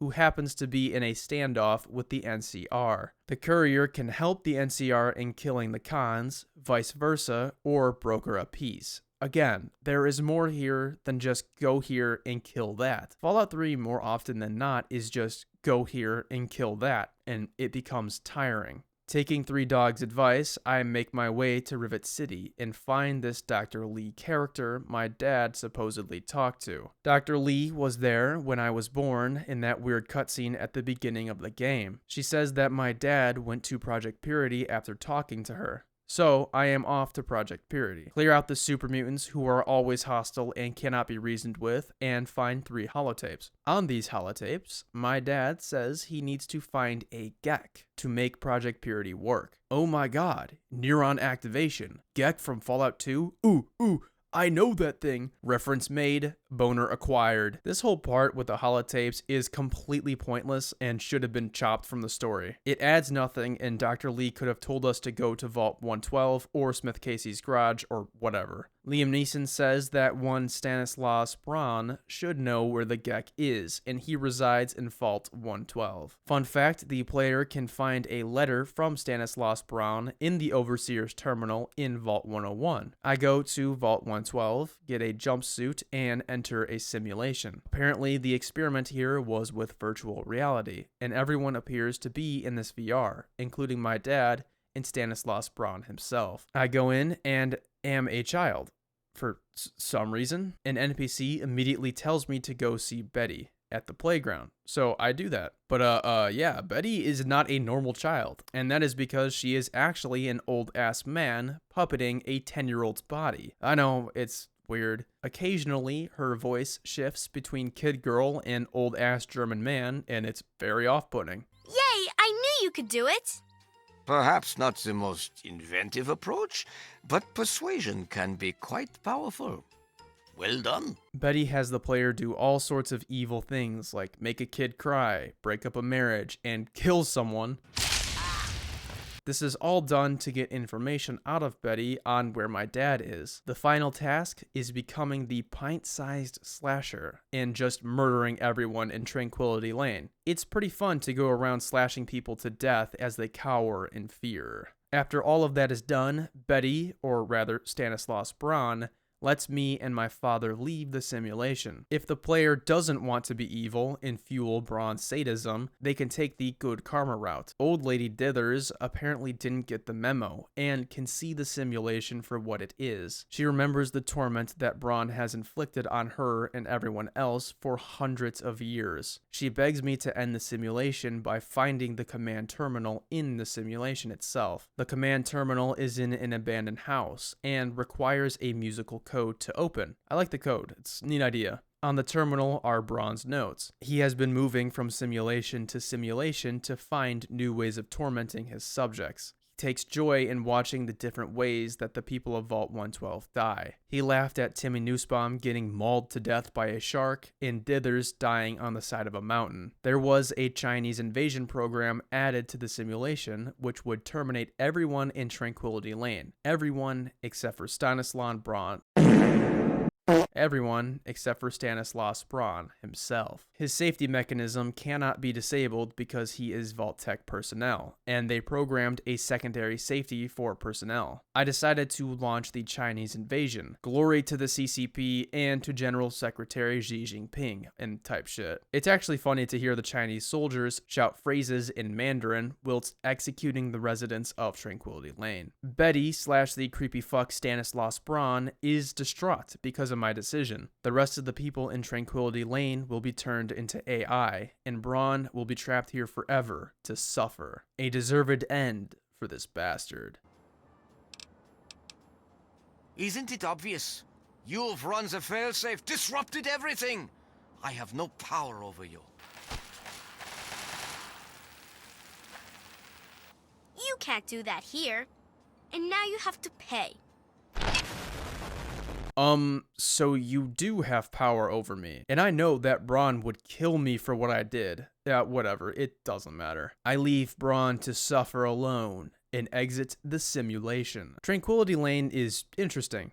I enjoy the design a lot. The over-the-top 1960s American vibe, the cheery music, and the concept is great. However, there isn't really a lot to chew on with this quest. The varying ways to torment the people of Tranquility Lane are nice, but it ends up being another blatant, do you want to be bad or do you want to be good? There is legitimately zero reason to work with Braun. He is an absolutely abhorrent, disgusting character. Any normal human would end the simulation and prevent him from continuing his torture. There isn't a debate here or anything to contemplate. Of Fallout 3's main quests, I think this one is the best. It isn't a high bar to cross, but Tranquility Lane succeeds on its creativity, visuals, fun, and consequence factor. However, it still fails to ask something of the player, a truly interesting question. Even without that, I do still like Tranquility Lane as a quest. I shout out of my Tranquil pod like I shout out my ma's business at the beginning of this game, and see my dad, Liam Neeson. He is like, what am I doing here? And I say that I am here to save his ass, and immediately gets to business. He learned from Dr. Braun that there is this device called the GEC,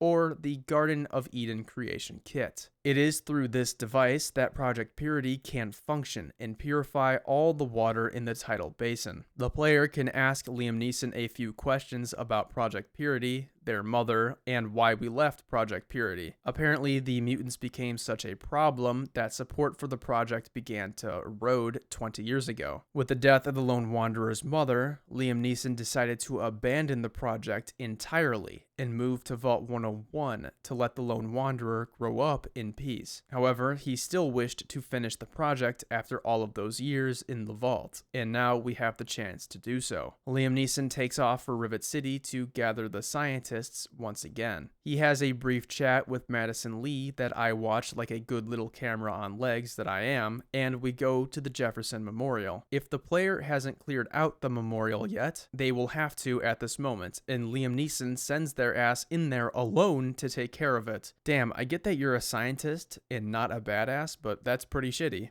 Anyway, the crew is in the memorial. I talked to a few of them, like this guy Daniel. He is just an absolute shitter who blames James, the Lone Wanderer's father, for destroying his work. Fair enough, but he lashes out at the Lone Wanderer like an asshole when the Lone Wanderer had no choice in the matter. They were a baby after all. For his crimes of criticizing and berating me, I burnt Daniel alive and turned him into ghoul. Garza decided to try his luck on me, but didn't stand a chance. Despite murdering 2 of his loyal scientists, my dad doesn't care at all. Neither does Lee. Again, it feels so artificial and ridiculous. You can kill people in front of your dad and he just doesn't care. He doesn't care because he is laser focused on getting this thing up and running. Liam Neeson has his daughter flip switches, input fuses in, and switch a pump. Wow, what interesting quest material. This is complete filler, adds nothing, and wastes time. After I did the thing with the pipe, a vertibird lands on the memorial, and out comes the Enclave. Oh no. What do they want? The Enclave decides to immediately open fire on the Lone Wanderer, so I have to put them down. I reached the main chamber of the Jefferson Memorial, and my father is confronted by this dude, Colonel Autumn. The Colonel wants Liam Neeson to hand over control of the purifier to the Enclave, and work with them to make it operational. Liam Neeson says that the project is a failure to lure the Enclave away, and Colonel Autumn does this. Duplicate test results.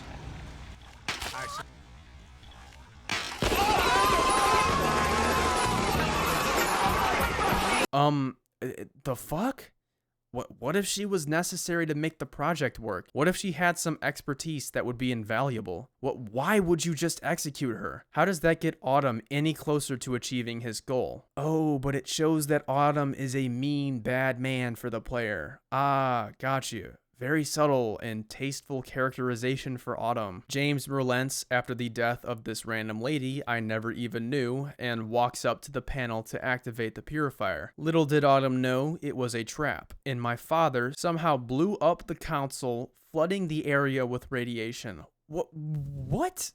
The fuck? Did he strap straight C4 onto that bitch? The fuck you mean he overloaded the system? What is Project Purity made of? Straight dynamite? During the explosion, the 2 Enclave soldiers die immediately, but somehow James and Autumn are still up and at 'em. James, despite being the closest to the console, is able to walk all the way over to the glass to make a painful goodbye. Okay, the first thing I want to mention about this scene is that we do not know why the Enclave is evil yet. The Enclave hasn't existed until this point in the story, and yet James is hell-bent on keeping the purifier from them. Now, I know why the Enclave are evil from Fallout 2, but Fallout 3 hasn't shown them do anything. If I only played Fallout 3, I would have no reason to think the Enclave was evil. I think this is legitimately why they added Autumn murdering that scientist for no reason. It's the only evil thing that the Enclave has done up to this point. Regardless, there is a disconnect between James, who is willing to kill himself to keep the Enclave from the purifier, and the player who has no clue who they are. The game says that they're evil through characters like Three Dog, but again, they haven't done anything. Therefore, there is this disconnect present in this scene. During this scene, I know I'm supposed to be sad, but I hardly felt a connection with my father. Despite being the driving force behind the story, he doesn't get a lot of screen time, and I barely feel like I connected with him. Speaking of him being the driving force of the story, that's a problem. The entire narrative of Fallout 3 has been James and his choices. It was his choice to leave the vault, his choice to go to Three Dog, his choice to search for the Gek, his choice to restart the project, his choice where I put those stupid fucking fuses, and his choice to blow up the purifier. This is James's story, through and through, and it feels much more like I am following somebody with agency rather than having it myself. The point of an RPG is to make the player the driving force behind the story. It is our choices that define the story, but Fallout 3 takes the player's hands off the wheel. They are relegated to following this dude's trail and doing busy work. Not only is it boring,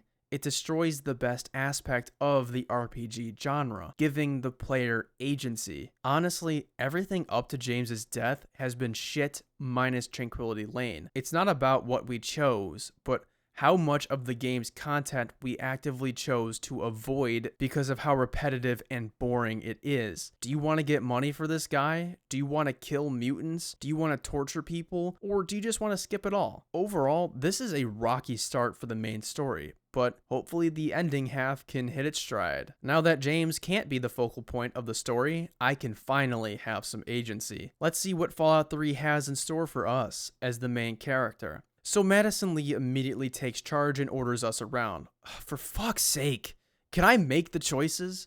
Isn't this supposed to be an RPG? Whatever. I follow Lee through some tunnels underneath the Jefferson Memorial. The entire time, she is just being a complete asshole to me, which is wonderful. Because I already killed Garza, I didn't have to deal with his annoyances and made it through this section swiftly. The Taft tunnels are just a dungeon with Enclave soldiers. At the end of it, Lee and I are at the Citadel where the Brotherhood of Steel resides. Ooh, maybe I can take charge and convince the Brotherhood to let us in. Lee does all the talking and I just stand there with my dick in my hands.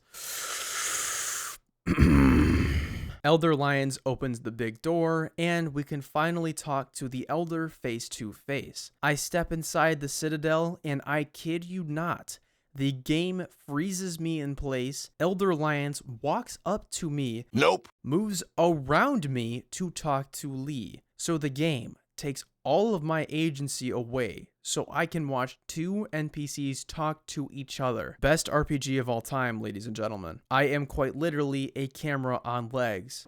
Madison, I'm surprised to see you here. What can I do for you? Don't talk down to me, Lyons. Yo, chill the fuck out, Madison. I did not get that vibe from Lyons at all. It sounded like he was actually trying to help. Madison's lines here are quite terrible, and I don't think the delivery is helping either. Then do something now. They've taken over the purifier. Lyons, they cannot be permitted to have control over it. It's not right. It's not right. Damn. That's deep. Sounds like a 6-year-old when their toy is taken away. Now that Lee got me into the Citadel, I can finally talk about the Brotherhood of Steel in Fallout 3. They suck. There is almost nothing redeeming about this iteration of the Brotherhood of Steel. Let's start with the obvious. They should not be here. It would actually make more sense if this Brotherhood was a part of the chapter we saw in Tactics, because they act more similar to that chapter than the ones out west, but it isn't. The Lyons chapter came directly from the West Coast chapters about 20 years ago by the time of Fallout 3. This would place Lyons' chapter leaving the West Coast at about 2254, roughly 13 years after the events of Fallout 2. We know from Fallout New Vegas that the period in between Fallout 2 and 2281 was not good for the Brotherhood of Steel. Due to their decline and stagnation, the Brotherhood became reactionary and hostile towards the NCR. They hid their technology from the NCR and refused to cooperate with them in any capacity. Eventually, this led to the NCR and Brotherhood coming to blows with one another, and the NCR coming out on top. The NCR could replace their losses, where the Brotherhood could not.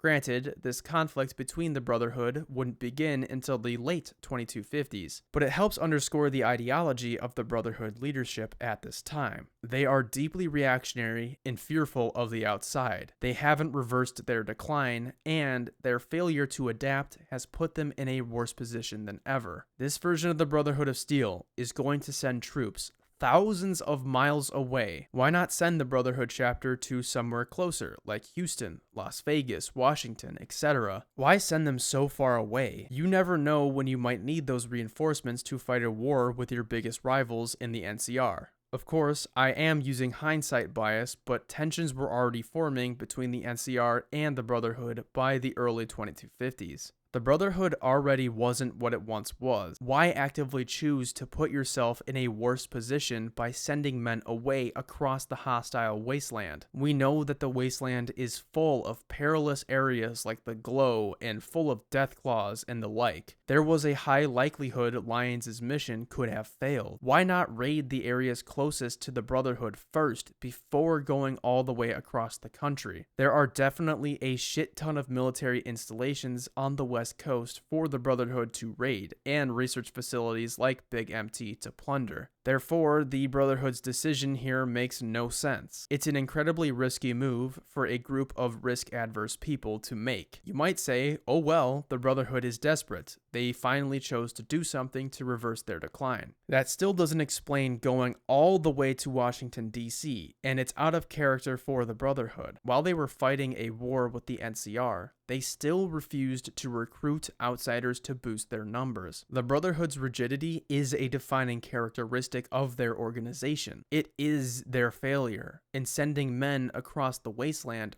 flies in the face of that and contradicts their characterization in Fallout 2 and New Vegas. The only way the Brotherhood's presence makes sense in Fallout 3 is if it is from the Tactics chapter.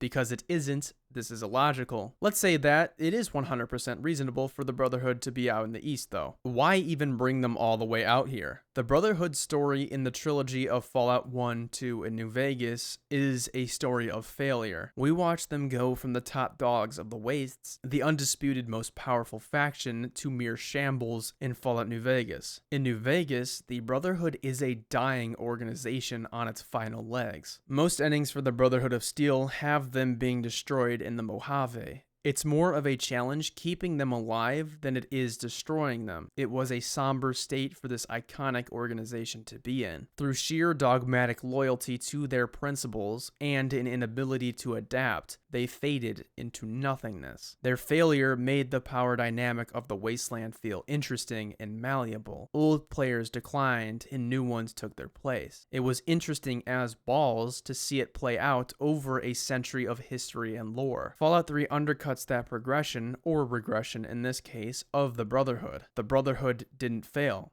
They didn't decline. In fact, they are more powerful than ever out in the East. Despite being assaulted by the Enclave and super mutants, Lyons' chapter is probably the most powerful the Brotherhood has ever been besides Tactics. Over the course of Fallout 3, 4, and especially the TV show, the Brotherhood will become the undisputed masters of not just California, the capital Wasteland, Chicago, etc., but the entire Wasteland. The West Coast showed a realistic decline of an organization caused by their own inherent flaws. The East Coast just can't let go, and it inadvertently makes the West Coast's lore worse. It also makes the East Coast less interesting. I've seen the Brotherhood before.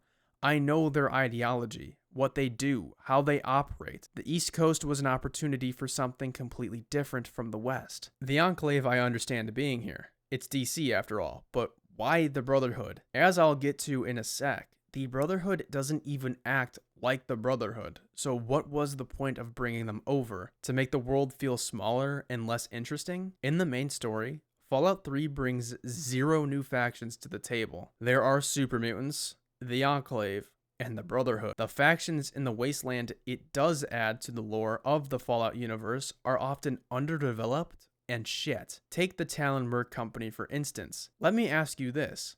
Who pays for their services? If you have an answer, you're lying to yourself and me. Shame on you, because the game doesn't even know. This evil Merc Company has no known employer, nor is it known how they started. Their only goal is to kill good people, and I am not making that up. They will kill the player for being a good person. Was there supposed to be something here? Something more than, wow, they're just that evil. The slavers, the towns, the regulators, the outcasts, everyone else gets nothing. The canvas for the East Coast was completely empty, and Bethesda chose to paint it with the same damn colors as the West Coast. What a fucking disappointment. For all of those reasons, the Brotherhood's addition to Fallout 3 is an abomination, and it should have been cut out to make room for another new faction. They picked iconicism over storytelling, and the Fallout mythos is all the worse for it. Beyond their mere presence in the capital Wasteland, let us see how the Brotherhood is as a faction. Have they changed since Fallout 2? Are they handled well? Yes, and absolutely not, respectively. How have they changed? Well, They're the flawless heroes now trying to make the world a better place by providing water to everyone and slaying the evil Enclave and super mutants. There are hints of a darker side to the Brotherhood, like with them shooting at the ghouls of Underworld, but it's not highlighted at all. Elder Lyons seems to be at the heart of the Brotherhood's transformation in Fallout 3, as he believes the Brotherhood's mission extends to helping the local populace of the area rather than just collecting and developing technology. His orders from the West were to simply acquire technology, but Lyons felt it was his responsibility to stop the mutant threat the DC Wasteland is faced with. I'm not opposed to the Brotherhood changing and allowing the outside in a little bit on paper. It's how Fallout 3 handles this development that I take issue with. Because Fallout 3 is a game that doesn't deal in nuance, the Brotherhood has to be all good in comparison to their 100% evil opposition. One of the best aspects of the Brotherhood in Fallout 1 was their morally gray nature. They send the player to their death upon first seeing them. They do not give their vital technology to the Wasteland to rebuild. And they wait until the super mutants are an existential threat to humanity before getting off their asses. It was their dogmatic loyalty to their codex which precluded them from complete moral purity. Fallout 1 dealt in moral grays. There are no heroes and villains, but people. Fallout 1 chose to show humanity in the villain and flaws in the heroes. While there is definitely a good and bad here, it has depth. Conflict in of itself does not create good storytelling. It is the nature of that conflict and the characters who drive it that makes good storytelling. Humans with flawed, understandable ideals versus other humans with understandable ideals. Good versus bad. Fallout 3 is a binary, not a battle between ideology or humans with differing viewpoints. This is why the Brotherhood is shit in this game. First, it's not the Brotherhood. These are goody two-shoe Power Rangers. And second, they are so goddamn boring. This faction should not belong in a Fallout game. So not only is lore broken to bring them here, not only is the world smaller because they are here, but the game can't even deliver a decent iteration of the Brotherhood of Steel. I know that there is something I am missing here, and that is the Outcasts. These guys are the greatest missed opportunity in Fallout 3. The Outcasts are a group of Brotherhood members who disagreed, understandably so, with Elder Lyons ignoring the Codex by making the Brotherhood into Power Rangers. The Outcasts get no focus in the story, are irrelevant, and then they join back with the main Brotherhood off-screen between Fallout 3 and 4. Great.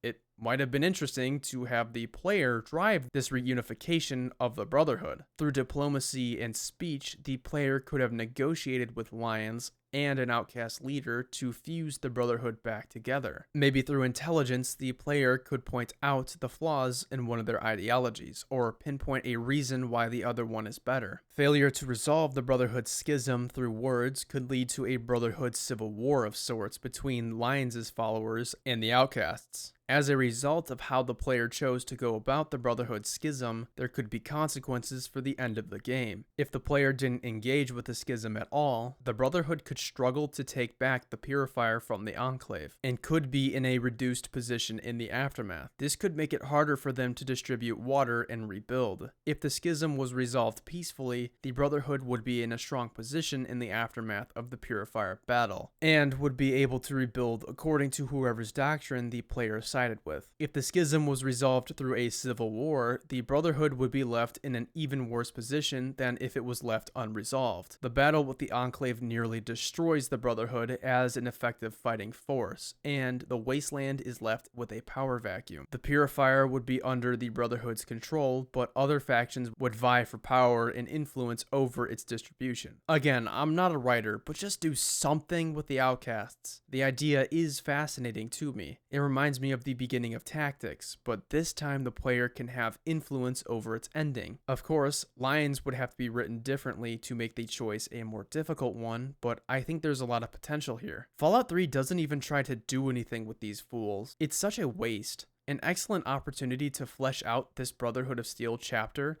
is tossed aside, and I think I know why. The Brotherhood of Steel is the only joinable faction in the main story. I think because of this, Bethesda were just so afraid to give them any bad qualities that they made the Brotherhood flawless. Nobody wants to be the bad guy, right? What's left is a butchered, abomination that has the Brotherhood's name, but nothing else about the organization that made it great. The Outcasts had potential, but were tossed aside because heroes can't be nuanced in a story about good versus evil. In all, this iteration of the Brotherhood is shit on every level, and is a disservice to the story that the West Coast tried to tell about these people. In the trash you go. I'm done talking about you. The next step of the main story is getting the Gek. We learn from a terminal that Vault 87 has a Gek inside of it. Talking to Scribe Rothschild, the Lone Wanderer can gain some info on the vault. In front of the vault is an intense field of radiation that prevents any human from reaching the vault through the front. Instead, the player has to go through the caves in the back to get through to the vault.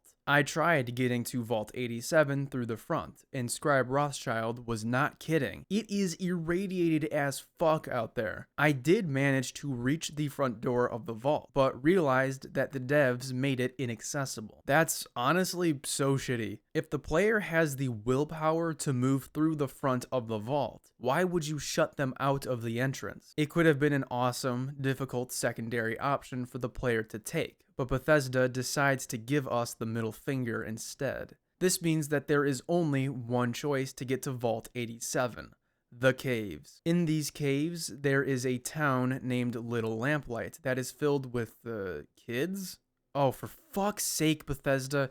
Can you make one damn town that isn't wacky? This kid mayor, McCready, is insufferable and demands that the player save their kid friends from Paradise Falls. The player can pass a speech check, a child at heart check, or do the quest. The player is forced to deal with these kids because they get the Todd the God Howard treatment and are immortal. This means that Bethesda forced the player into a situation where there is only one way to proceed with the main story, and that is by working with the children. In an RPG, where there's supposed to be choices, I give up. You know, that other door could have been a great second option, but no, we have to have this super fun part of the game, right? We need people to see this crazy town full of kids. I passed the speech check, am allowed in. This town kicks out kids when they turn 16. When this happens, the 16-year-olds are meant to go to Big Town. This is that relationship I said Big Town had with another community earlier. Big Town refers to age,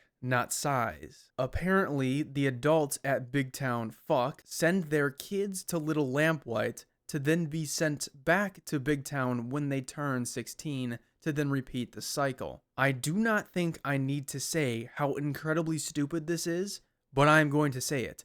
It is fucking stupid. Little Lamplight should not exist in any capacity by 2277. Maybe if this were a few years after the bombs, I could accept it. 200 years? No, absolutely not. Where do the kids of Little Lamplight get food? Well, it's actually one of the few instances the game references a food supply for a town. And the food supply here is cave fungus. Cave fungus.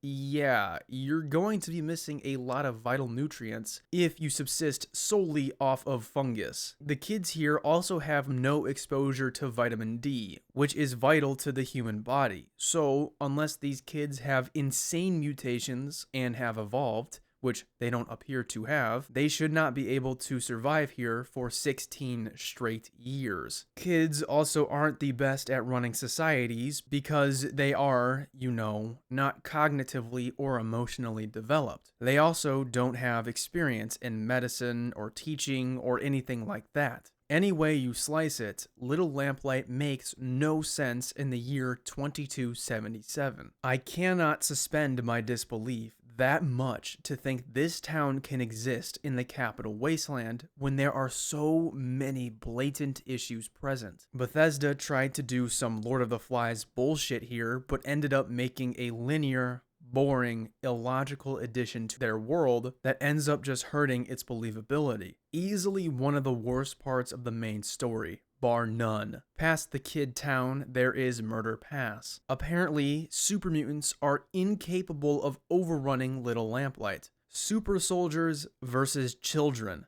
Just fuck this settlement.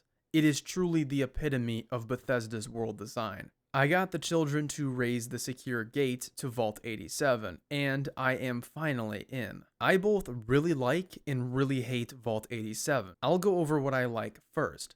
No lobotomy marker. Automatic positive right there. The player is forced to pay attention to their surroundings and navigate through this environment. Speaking of the environment, I love it. This might be my favorite vault in terms of the design. There is something deeply unsettling about this vault, and through the terminals you learn of what became of the residents here. This vault experimented with the FEV virus, and the mutants broke free of their testing area to take over the whole vault. This is where all those mutants Lions has spent 20 years fighting came from. However, therein lies the vault's worst aspect, the super mutants. If I didn't know the super mutants from Fallout 1 and 2, I'd think the gore bags and rotted walls would look cool. Without context, they do look cool, and that's why I said the environment was the best part of this vault. In context, though, they are terrible. This is the worst bastardization of a faction in Fallout 3. The mutants of Fallout 3 are an affront to God.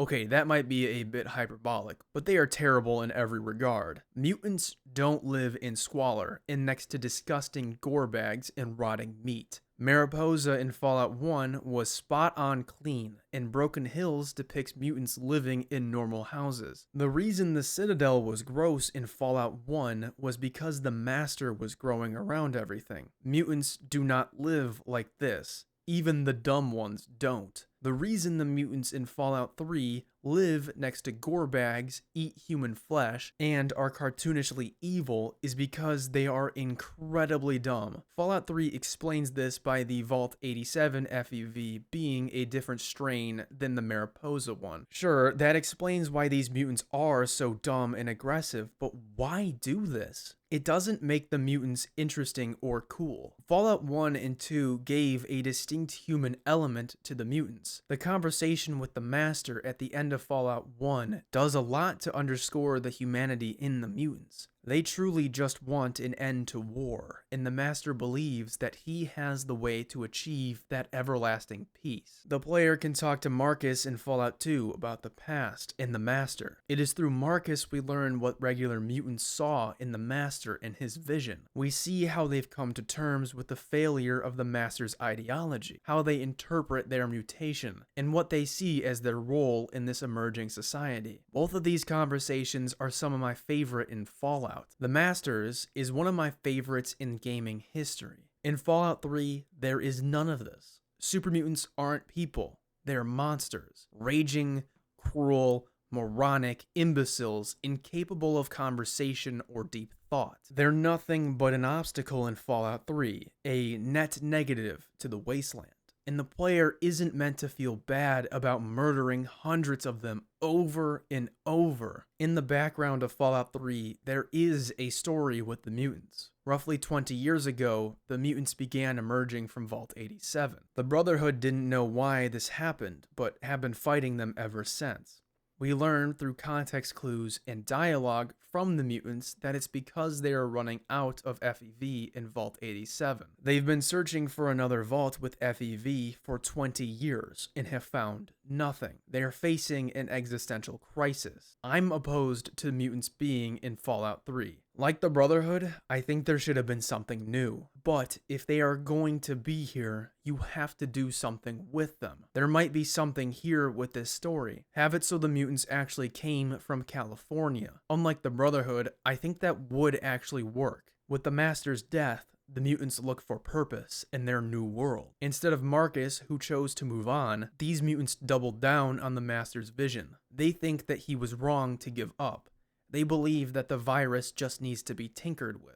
So they go to DC, because they located FEV there in Vault 87. These mutants cracked the vault and began experimenting with the virus. Over time, they've kidnapped more and more people against their will, to the point that the communities of the Wasteland have decided to take actions against them. That's when we're sent in to deal with them. The mutants could explain their motivation and who the Master was. They could say that they have the best way forward, and that they take no pleasure in what they do, but know it has to be done. The player could then see their experiments and the suffering they've caused to study the FEV virus. After seeing that, the player could try to appeal to their humanity. They could say to the mutants that it isn't worth it to cause all this suffering in the slim chance that it might lead to a more refined strain of the virus. The Master put an end to it for a reason. There was no future here. Whatever future there still isn't worth the suffering it would take to get there. The mutants could agree, but then be held up on one point. What's the point of their existence now? They were meant to be the next step in evolution, the arbiters of the future. But now there is nothing. Their entire purpose for existing is gone. They are nothing without the Master's vision. The player could disagree. They still have a place in the emerging society, just not at the center. It is by working with humanity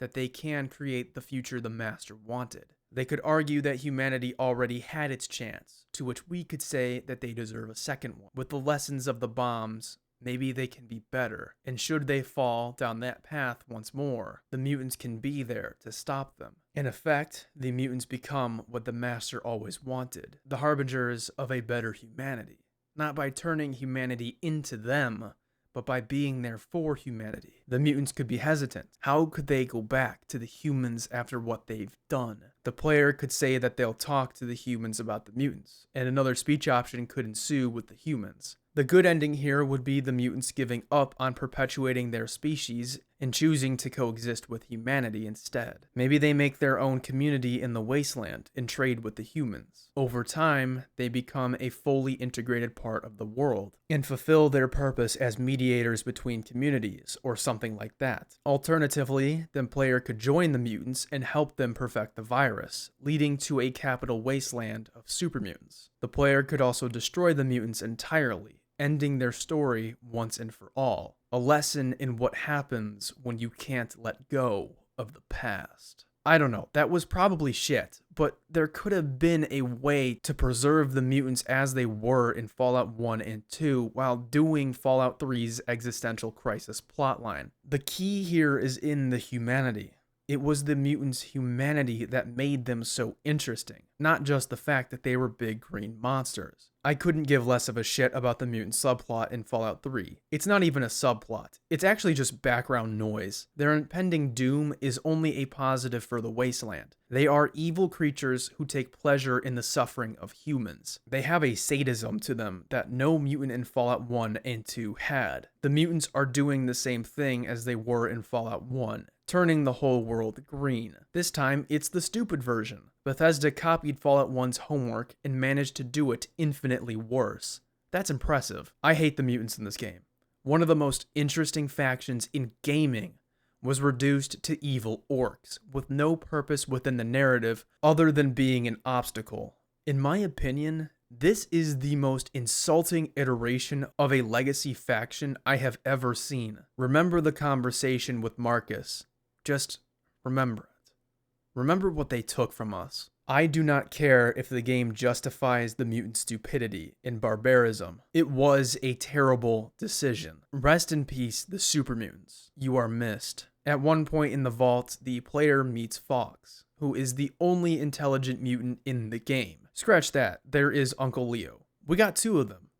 Awesome. Fox was locked up in a cage for being intelligent, just to show the player how mindless and stupid the mutants are. They quite literally fear intelligence. Also, another fun fact about Fallout 3's mutants, they actually get stupider the older they get. This is in contrast to Fallout 1 and 2, where mutants generally retained their set intellect over time. Marcus is well over 120 by the time of New Vegas, and is still very intelligent. It's funny how Fallout 3's FEV is basically a stupid potion. The longer one is mutated, the more brain cells they lose. Fallout 3's FEV also treats intelligent mutants like they're a miracle, when Fallout 1 had plenty of intelligent mutants. It's just interesting to see the differences, and how Fallout 3's FEV is basically a downgrade in every way to Mariposa's FEV, both in functional terms, i.e. stupidity, aggression, unpredictability, and in storytelling terms. Anyway, eradicate the evil monsters with no thought. Go through a heavily irradiated terminal, accidentally kill yourself activating the GEC. Wait, what?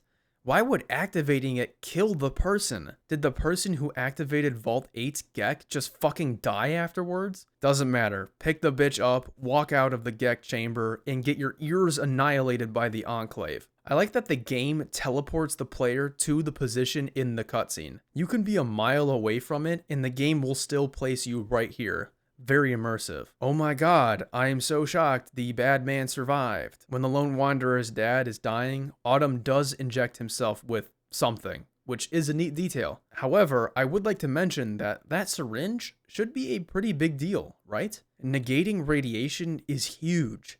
Autumn and the boys also go through the front of Vault 87, and I am assuming they all used the syringe to get in. It looks like some sort of super Rad-X, and if I were the Lone Wanderer, I'd be looking around to see how to replicate it. Of course, it doesn't exist in Raven Rock, or on any terminal. Kind of a missed opportunity. Autumn abducts a young girl after knocking her out, and takes her to his dungeon. I wake up a bit later, and Autumn asks me for the code to the purifier, and I say, fuck you. He is about to execute me? Yo, you do know you need me alive to get the code, dog? The president interrupts Autumn's execution and orders him away. The president requests I have a chat with him. I walk out of my cell and am confronted by this guy. He's the only Enclave soldier you can talk to in the entire game that I am aware of. Let that sink in. Colonel Autumn tells his troops to open fire on me as I approach the president. I am forced to kill them all. On the corpses of every single Enclave soldier is a finger, which is a part of the Lawbringer perk, aka the worst perk in the game. These fingers indicate when someone is a bad person. The regulators pay the Lone Wanderer a few caps per finger because they can tell somebody is bad based on their finger? What? The reason this perk is ass is that it determines the morality of a character. It isn't up to interpretation. These are the bad characters, and these are the good characters. Again, this annihilates any discussion or interpretation on the part of the player. This also has the unintended consequence of labeling everyone in the Enclave as pure evil. Now, is the Enclave as an organization evil? Of course it is. Is every member and rank-and-file soldier of the Enclave evil? No. That is a vital distinction to make. Just because somebody fights for the wrong cause does not inherently make them evil. They could be misguided, indoctrinated, or forced to fight for a cause given their environment. Labeling each individual as completely evil for fighting for the wrong cause is dangerous. It's an absolute way of discussing morality, which turns war is messy into these guys are bad because the game says so. It is another complete affront to the themes of the first Fallout game, which attempted to show the gray on both sides of the equation. Is the Master evil? That's an interesting question to ask, because how does one quantify evil? His goals are altruistic in nature, and he truly believes he is helping humanity. His methodology is horrifying, but to him it is justified to end war for good. One cannot distill the Master's morality down to good or bad. The fact that Fallout 3 can distill morality down to the point that a perk can label people as good and bad is indicative of a failure in storytelling and a failure in the perk itself. It annihilates any chance for the Enclave to be viewed as a sympathetic organization, further devolving Fallout 3 into a good versus bad binary. A truly garbage perk and a dangerously simplistic moral outlook on display in Fallout 3. After the totally 100% sinister rank-and-file Enclave soldiers are dealt with, I reach the main man, Eden. With all of the shit this main story has had so far, maybe Eden can fix it. The Master was the best part of Fallout 1, and Eden can be the best part of Fallout 3. And he's a computer. Okay. A cool twist, I guess? Huh? He says that it's high time we met. Eden appears to want me to do something for him. He says that he wants me to take a modified FEV virus to contaminate the water in Project Purity and kill all the mutants in the Wasteland. He says that the super mutants and ghouls need to be eliminated before humanity can begin anew. It is the exact same motivation as the Enclave in Fallout 2, because that worked out so well for them. The Wasteland banded together to fucking annihilate the Enclave because of their sinister motives, and Eden should know that by now. Eden should also know how batshit insane the Enclave's plan was from the start of Fallout 2. Killing the mutated people of the Wasteland kills the very people who have adapted to the environmental pressures of it. The Enclave would just take their place and, guess what? Mutate themselves. Then the Enclave isn't pure anymore, and the plan is foiled. Radiation, unlike Fallout 2, is abundant in Fallout 3 to a near ridiculous degree. The Enclave would be forced to adapt to the latent radiation and mutate. Thus, the water Eden tainted would also kill them. I'll give Fallout 3 credit. I buy the necessity to eliminate the super mutants much more in this game than in Fallout 2, because super mutants are so evil and stupid that eradicating them would only be a benefit to everyone. That still doesn't make the plan any less idiotic. I ask the great president why he needs me to do it, and not Autumn. He says that Autumn has been refusing to go through with the genocide, which makes me wonder what Autumn's motivation is with the Purifier. I then ask Eden how he became president, and he basically was a computer meant to take care of Enclave bases who slowly gained sentience. He developed a personality by embodying the best of every president from Washington to Richardson, and that's about all you can talk about with the president. He does say that if I follow his orders, I can become his confidant, which of course never happens. I don't know why they even put that in the game. Chekhov's gun and all that. After this, the player can take the modified FEV vial and leave or destroy Eden. It is bafflingly easy to destroy Eden. One route requires catching him on a circular logic loop, which leads to him nuking the base? The fuck? The second involves talking him into it, which takes 2 lines of dialogue. He's just like, oh, I guess I do have to die now, even though I think the Enclave is the best future for America and my plan rests on the Enclave existing. The last option is if the player picked up a self-destruct sequence from Autumn's room. All the player has to do is read it to him and he nukes the base again. All of them are laughable and make the Enclave look like a joke. What a far cry from the likes of the Master and Frank fuck you in the ass Horrigan. The goofiness just couldn't help but slip into Raven Rock as well. Eden is terrible as an antagonist, isn't even memorable, and his conversation is dog shit. After our chat, I run out the building and Eden goes through with nuking it. The fireworks go off, and we are in the endgame now. I forgot to mention this while I was talking about Raven Rock, but the devs decided to put irradiated food in the mess halls of the Enclave base. The Enclave, the organization all about purity from mutation, is feeding their soldiers irradiated food. I cannot believe that this game was lauded as the game of the year and one of the best RPGs of all time when it fucks up basic shit like this. I just felt like this had to be pointed out because it is representative of the lack of care that was put into this world. Now we can move on to the endgame of the main story. I went back to the Citadel to warn the Brotherhood of Steel that the Enclave now has the GEC and can activate the Purifier. I walk up to a scene of Sarah Lyons and Elder Lyons arguing about assaulting the Purifier. The game freezes my ass in place again to make me a camera on legs.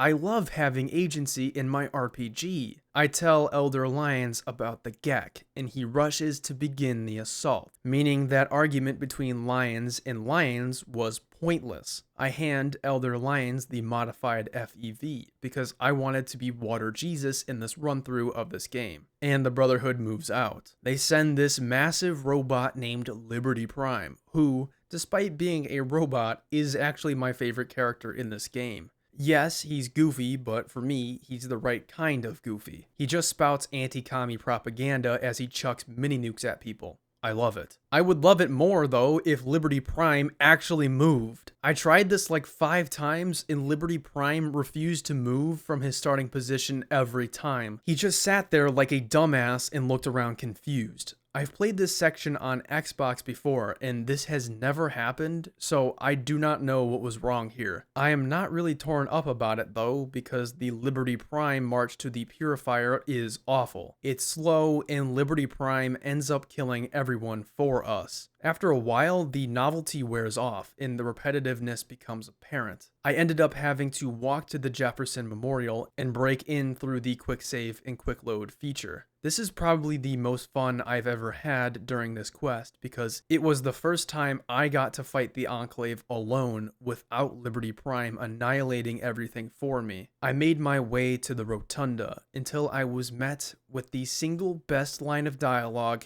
in any piece of media. You again. Well, ladies and gentlemen, remember when the Master gave you two options? Join or die. It was intimidating. It showed his confidence, his assuredness in his own ideology. It sets up the conversation to come, where the player carefully picks apart the Master's worldview, bit by bit. Remember Frank Horrigan, Time to Die. So badass, intimidating, and cool, with that deep voice and glowing red eyes. Both embody the themes of their games, and are iconic in their own right. Yeah, Colonel Autumn has none of that. He is just some guy standing in your way. What does he want? What does he see for the Enclave? What's his vision? The game doesn't even know. You can't ask him. It's either you kill him through violence or let him walk. He's so inconsequential, the game forgot to give him a motivation. At least I know what Eden wants. Autumn could have been the Enclave's path to redemption. A man who fundamentally rejected the dogma that got the Enclave destroyed out west. He saw it and learned from it. The Enclave could still be totalitarian to some degree, but make Autumn's motivation altruistic in nature. He truly wants to give the people water, and he thinks that the Enclave are the best candidates to take charge. I thought that's where the game was going. Maybe the player could join Autumn and aid the Enclave. This is not what happens though. You can't join the Enclave. Again, they're labeled as evil, even though Autumn appears to want exactly what the Brotherhood does, but just under the Enclave's control. It could have been interesting. The Brotherhood or a reformed Enclave. Instead, it's just another black and white choice. Autumn gets convinced to back down in 2 lines of dialogue via highlighted speech checks. These lines amount to, please stop being bad and leave and stuff. Autumn does just that. As he turned his back to me, I shot him in the back of the head, and winter came as red snowflakes fell to the floor. I check his corpse, and there is a finger, just to emphasize that Autumn is an irredeemable monster who deserves to die, and there isn't any more nuance than that. That's it. I walked to the purifier, and I had no way of entering. I tried to glitch through, but ended up on top of the purifier. I fell down, and there was Sarah Lyons. She says that she's surprised I let Autumn go, and that the Wasteland didn't beat that out of me. I guess she missed the part where I blew up his body, but okay. Dr. Lee chimes in on the intercom and says that the place is about to explode because of course it is. Convenient that as soon as autumn is turned to winter, the purifier is just about ready to explode for some reason. The fuck is it with this purifier where it just is ready to explode at any moment? This has already been memed to death, but if broken steel isn't installed, your companions, who are immune to radiation, will refuse to enter the purifier because it's the lone wanderer's moment or something. It's so dumb, and this entire sacrifice is so contrived it hurts. At least your companion will go in if broken steel is installed. I told Sarah Lyons to step aside, and I took my place inside of the purifier. Revelation 21:6. I entered the code and slowly succumbed to the radiation. I see Thomas Jefferson's clear face as I slowly fade into nothingness. At the end of the game, Ron Perlman delivers his juicy ending slideshow, but this isn't the slideshow of Fallout 1 or 2. No, it doesn't give the player specific endings for each community they interacted with. It doesn't give that juicy consequence for our actions. All that matters is your karma and whether or not you sacrificed yourself. No other choices matter. Wonderful. Just wonderful. This ending is also goofy because of broken steel. Perlman is talking as though I died, which I didn't. He also says that my story is over, which it isn't. I'm still alive. Just whatever. This ending is utter shit. I give up.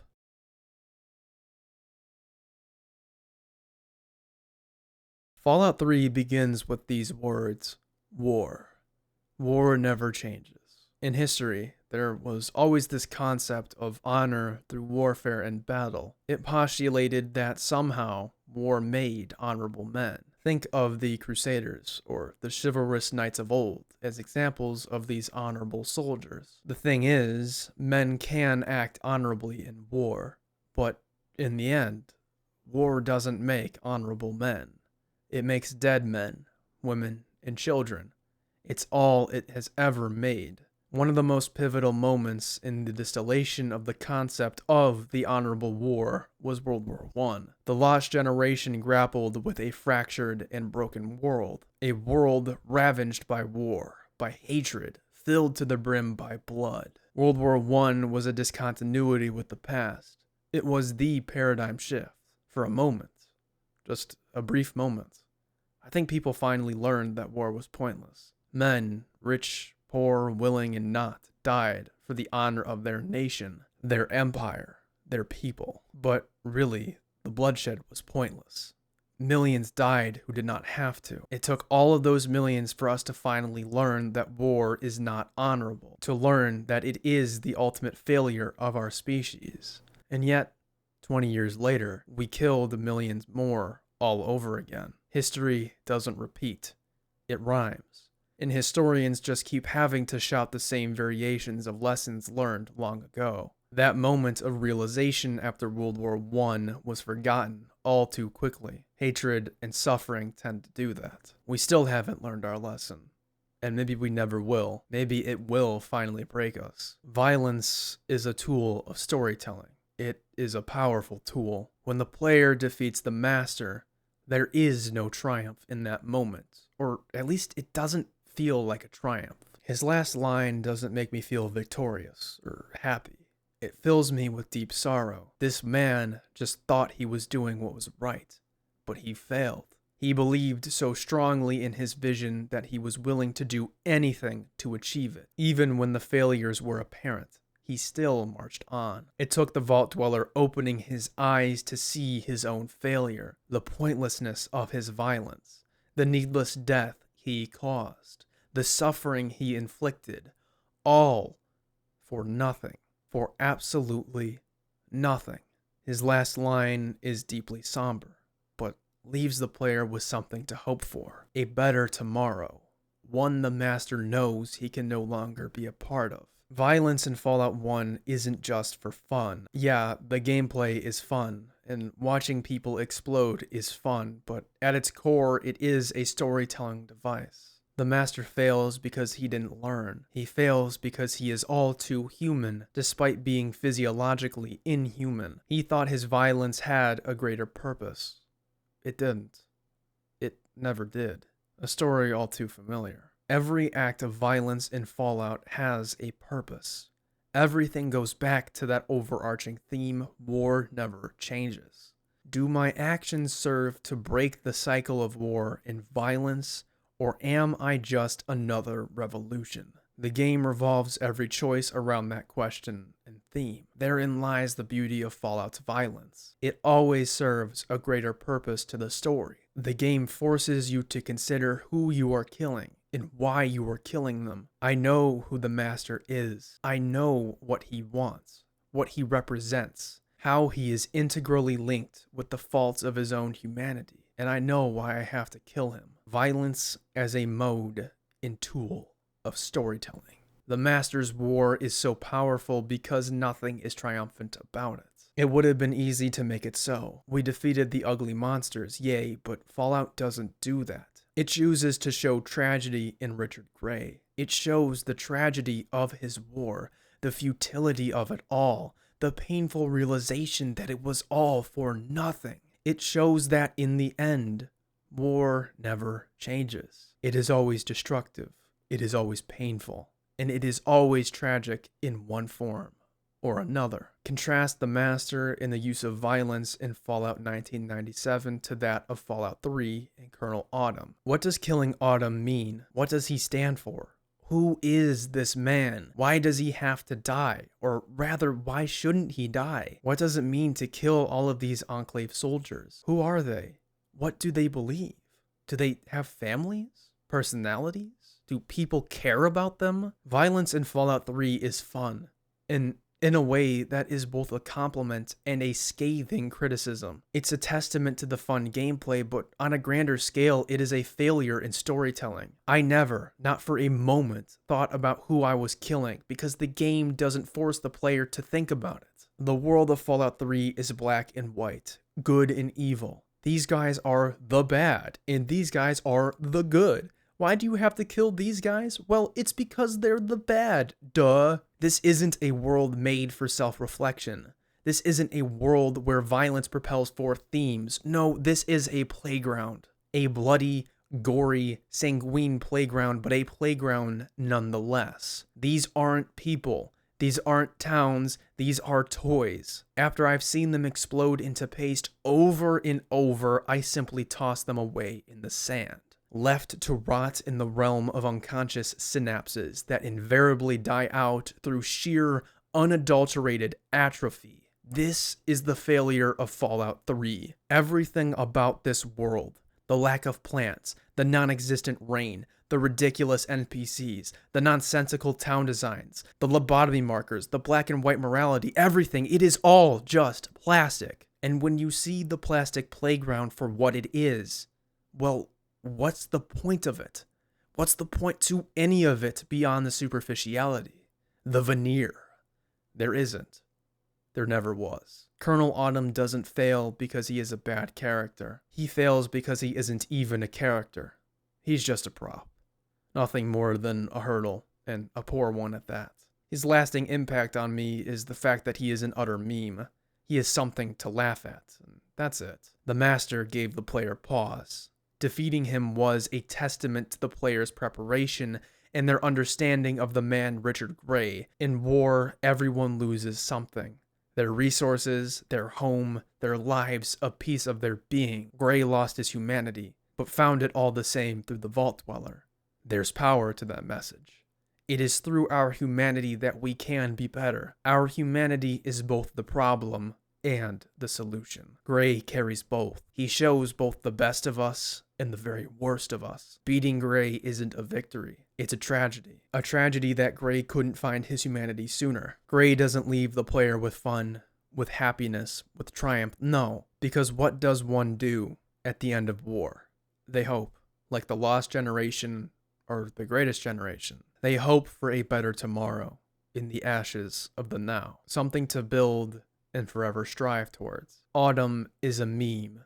He's funny, he's stupid, and over the top, and I won't remember him as anything but a meme. There are so many Saturday cartoon villains like him, underdeveloped and ultimately just a plot device. Something for our heroes to vanquish without contemplation or rumination. There are tons of plastic playgrounds out there, dumb fun worlds to romp around in to one's content. Fallout 3 is special to some extent.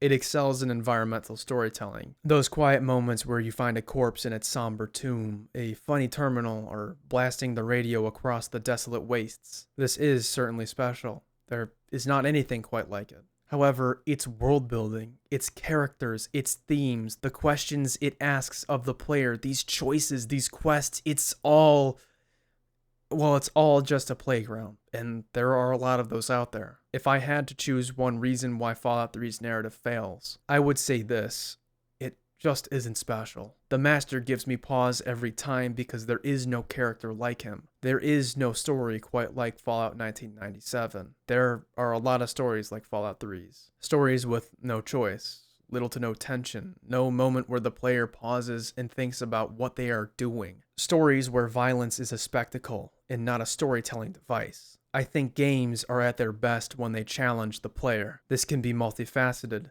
Difficulty in gameplay, or difficulty in decision or narrative, and so on. Do you accept Rapture's objectivism, or reject it? How do you justify your violence? Do you let your trauma and pain define who you are to the point that you lose yourself to it? This is what it's about. Voss, Andrew Ryan, the Master, this is why they give me pause. They ask something of me. Autumn doesn't, like so many others. Therefore, he's just a dime a dozen. He's just plastic, to be tossed away and discarded. After replaying this game, I've realized that there is so much wrong here. So much that I never realized or was blissfully unaware of. After playing Fallout 1, 2, and 3 in succession, I can say with full confidence that Fallout 3 is one of the worst sequels I have seen in gaming. It's what happens when ash turns to plastic. When brilliant layered storytelling is demeaned into cartoony nothingness. It fails to expand this world at every opportunity. It regresses everything it brought over, and it butchers the lessons Fallout 1 and 2 laid at its feet. I do not envy Bethesda. They weren't put in a great position having to iterate off of someone else's work. That isn't an easy feat, and some degree of incongruence is bound to exist between writers and developers. But hell, it's like they didn't even try here, at least not in terms of the writing. The designs are great, but the writing is terrible. Fallout 3's legacy is defined by its failure as a sequel. And before anything else can be said, that has to be recognized. Fallout 3's main story is a complete farce, dominated by linearity and mind-numbing factions that are poor retreads of the past. It is so much worse than I remembered. Is Fallout 3 a good game? No. Not in any capacity. The fact that it was ever considered as such and given Game of the Year will never cease to amaze me. Is Fallout 3 a bad game? Now, that's a more interesting question, and it's one I struggle to answer. In the initial draft of this video, I said no. I held that Fallout 3 was simply mid, to slightly below average. It's not as bad as Ride to Hell Retribution, or a Call of Duty Vanguard, or a Fallout Brotherhood of Steel. That's still true, but those are the true shitters. Bottom of the barrel 1 out of 10 or 2 out of 10 material. Fallout 3 to me is above that, but I'm gonna go on record and say that this is a bad video game. I used to think otherwise, but this most recent foray into this goofy, broken, dysfunctional, bastardized hellscape has changed my mind. I once said that this game was a 6 out of 10. The Bethesda games have their merits, and I still think the worst of them, Fallout 3, is still a solid 6 out of 10.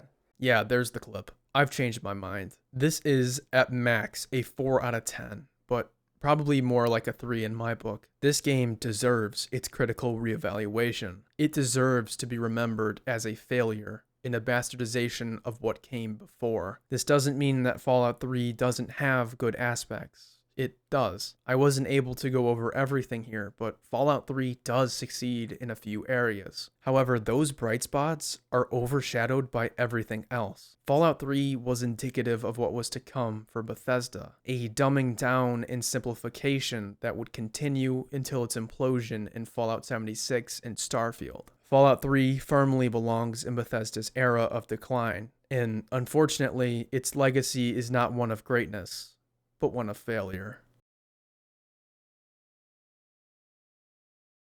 You know, when I think of Fallout 3, I'm brought back here. You again. It doesn't mean anything, really. I don't know this man, nor does he know me.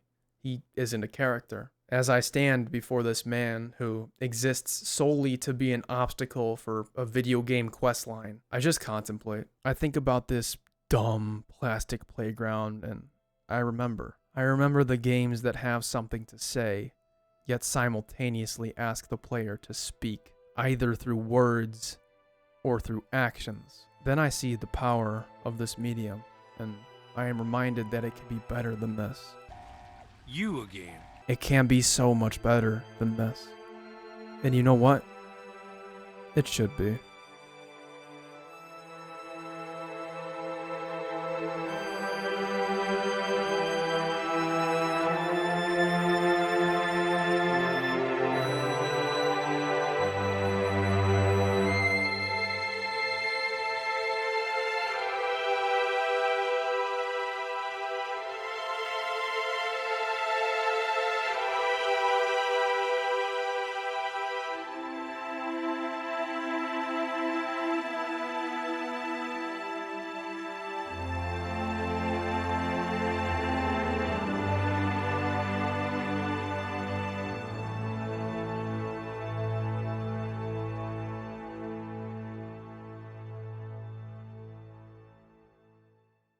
Alright, Hello there, fellow gamers. Sorry, that's stupid. Hello there, this is, Pacheesi-san. This is going to be a very rare, unscripted, section of the video for any of you who are brave enough to get through 3 hours and 50-something minutes of me yapping about Fallout 3. If you were able to, get through all of it, you know, thank you so much. It really does mean a lot to me, especially because this is probably, well, this is the hardest video I've ever made. If you couldn't tell from how long it took me to upload, but yeah, this was a lot. I just finished with the final touches. I added like the song and everything to the end of the video, and the fade to black and everything, the very tasteful things, you know. But yeah, so, and I just wanted to record this section because I thought I owed you guys, you know, a little explanation as to where I've been. So obviously the video itself is a behemoth, 4 hours long, which took me forever. But also, I mean, I've been very busy recently. At the end of last year, I had finals and everything, so that kind of took up a lot of my time in May. And then I went to Prague over the summer. Oh my god, the most beautiful city I've ever been to. If I have any Czech homies in the comments, na zdraví. You guys are absolute legends. I love your Pilsner. It's a lovely place. But yeah, so I went there and then was working over the summer while also trying to make this video, and I just took me a while to get it all together. So I'm sorry I have been around for, you know, 4 months, but just wanted to thank you guys for, you know, sticking with me. And I have a few smaller projects planned for the future that I don't think will take as long, hopefully, but we'll see what happens. Just want to say I really thank you guys for staying with me, and I hope you guys enjoyed this video. I really actually enjoyed making it, even though I sound very, disappointed talking about Fallout 3, and I don't think it's a very good game, but I did have a lot of fun making this video. Hopefully the next one won't take as long, but thank you guys for sticking with me. This is Pacheesi-san heading out. Adios, gamers.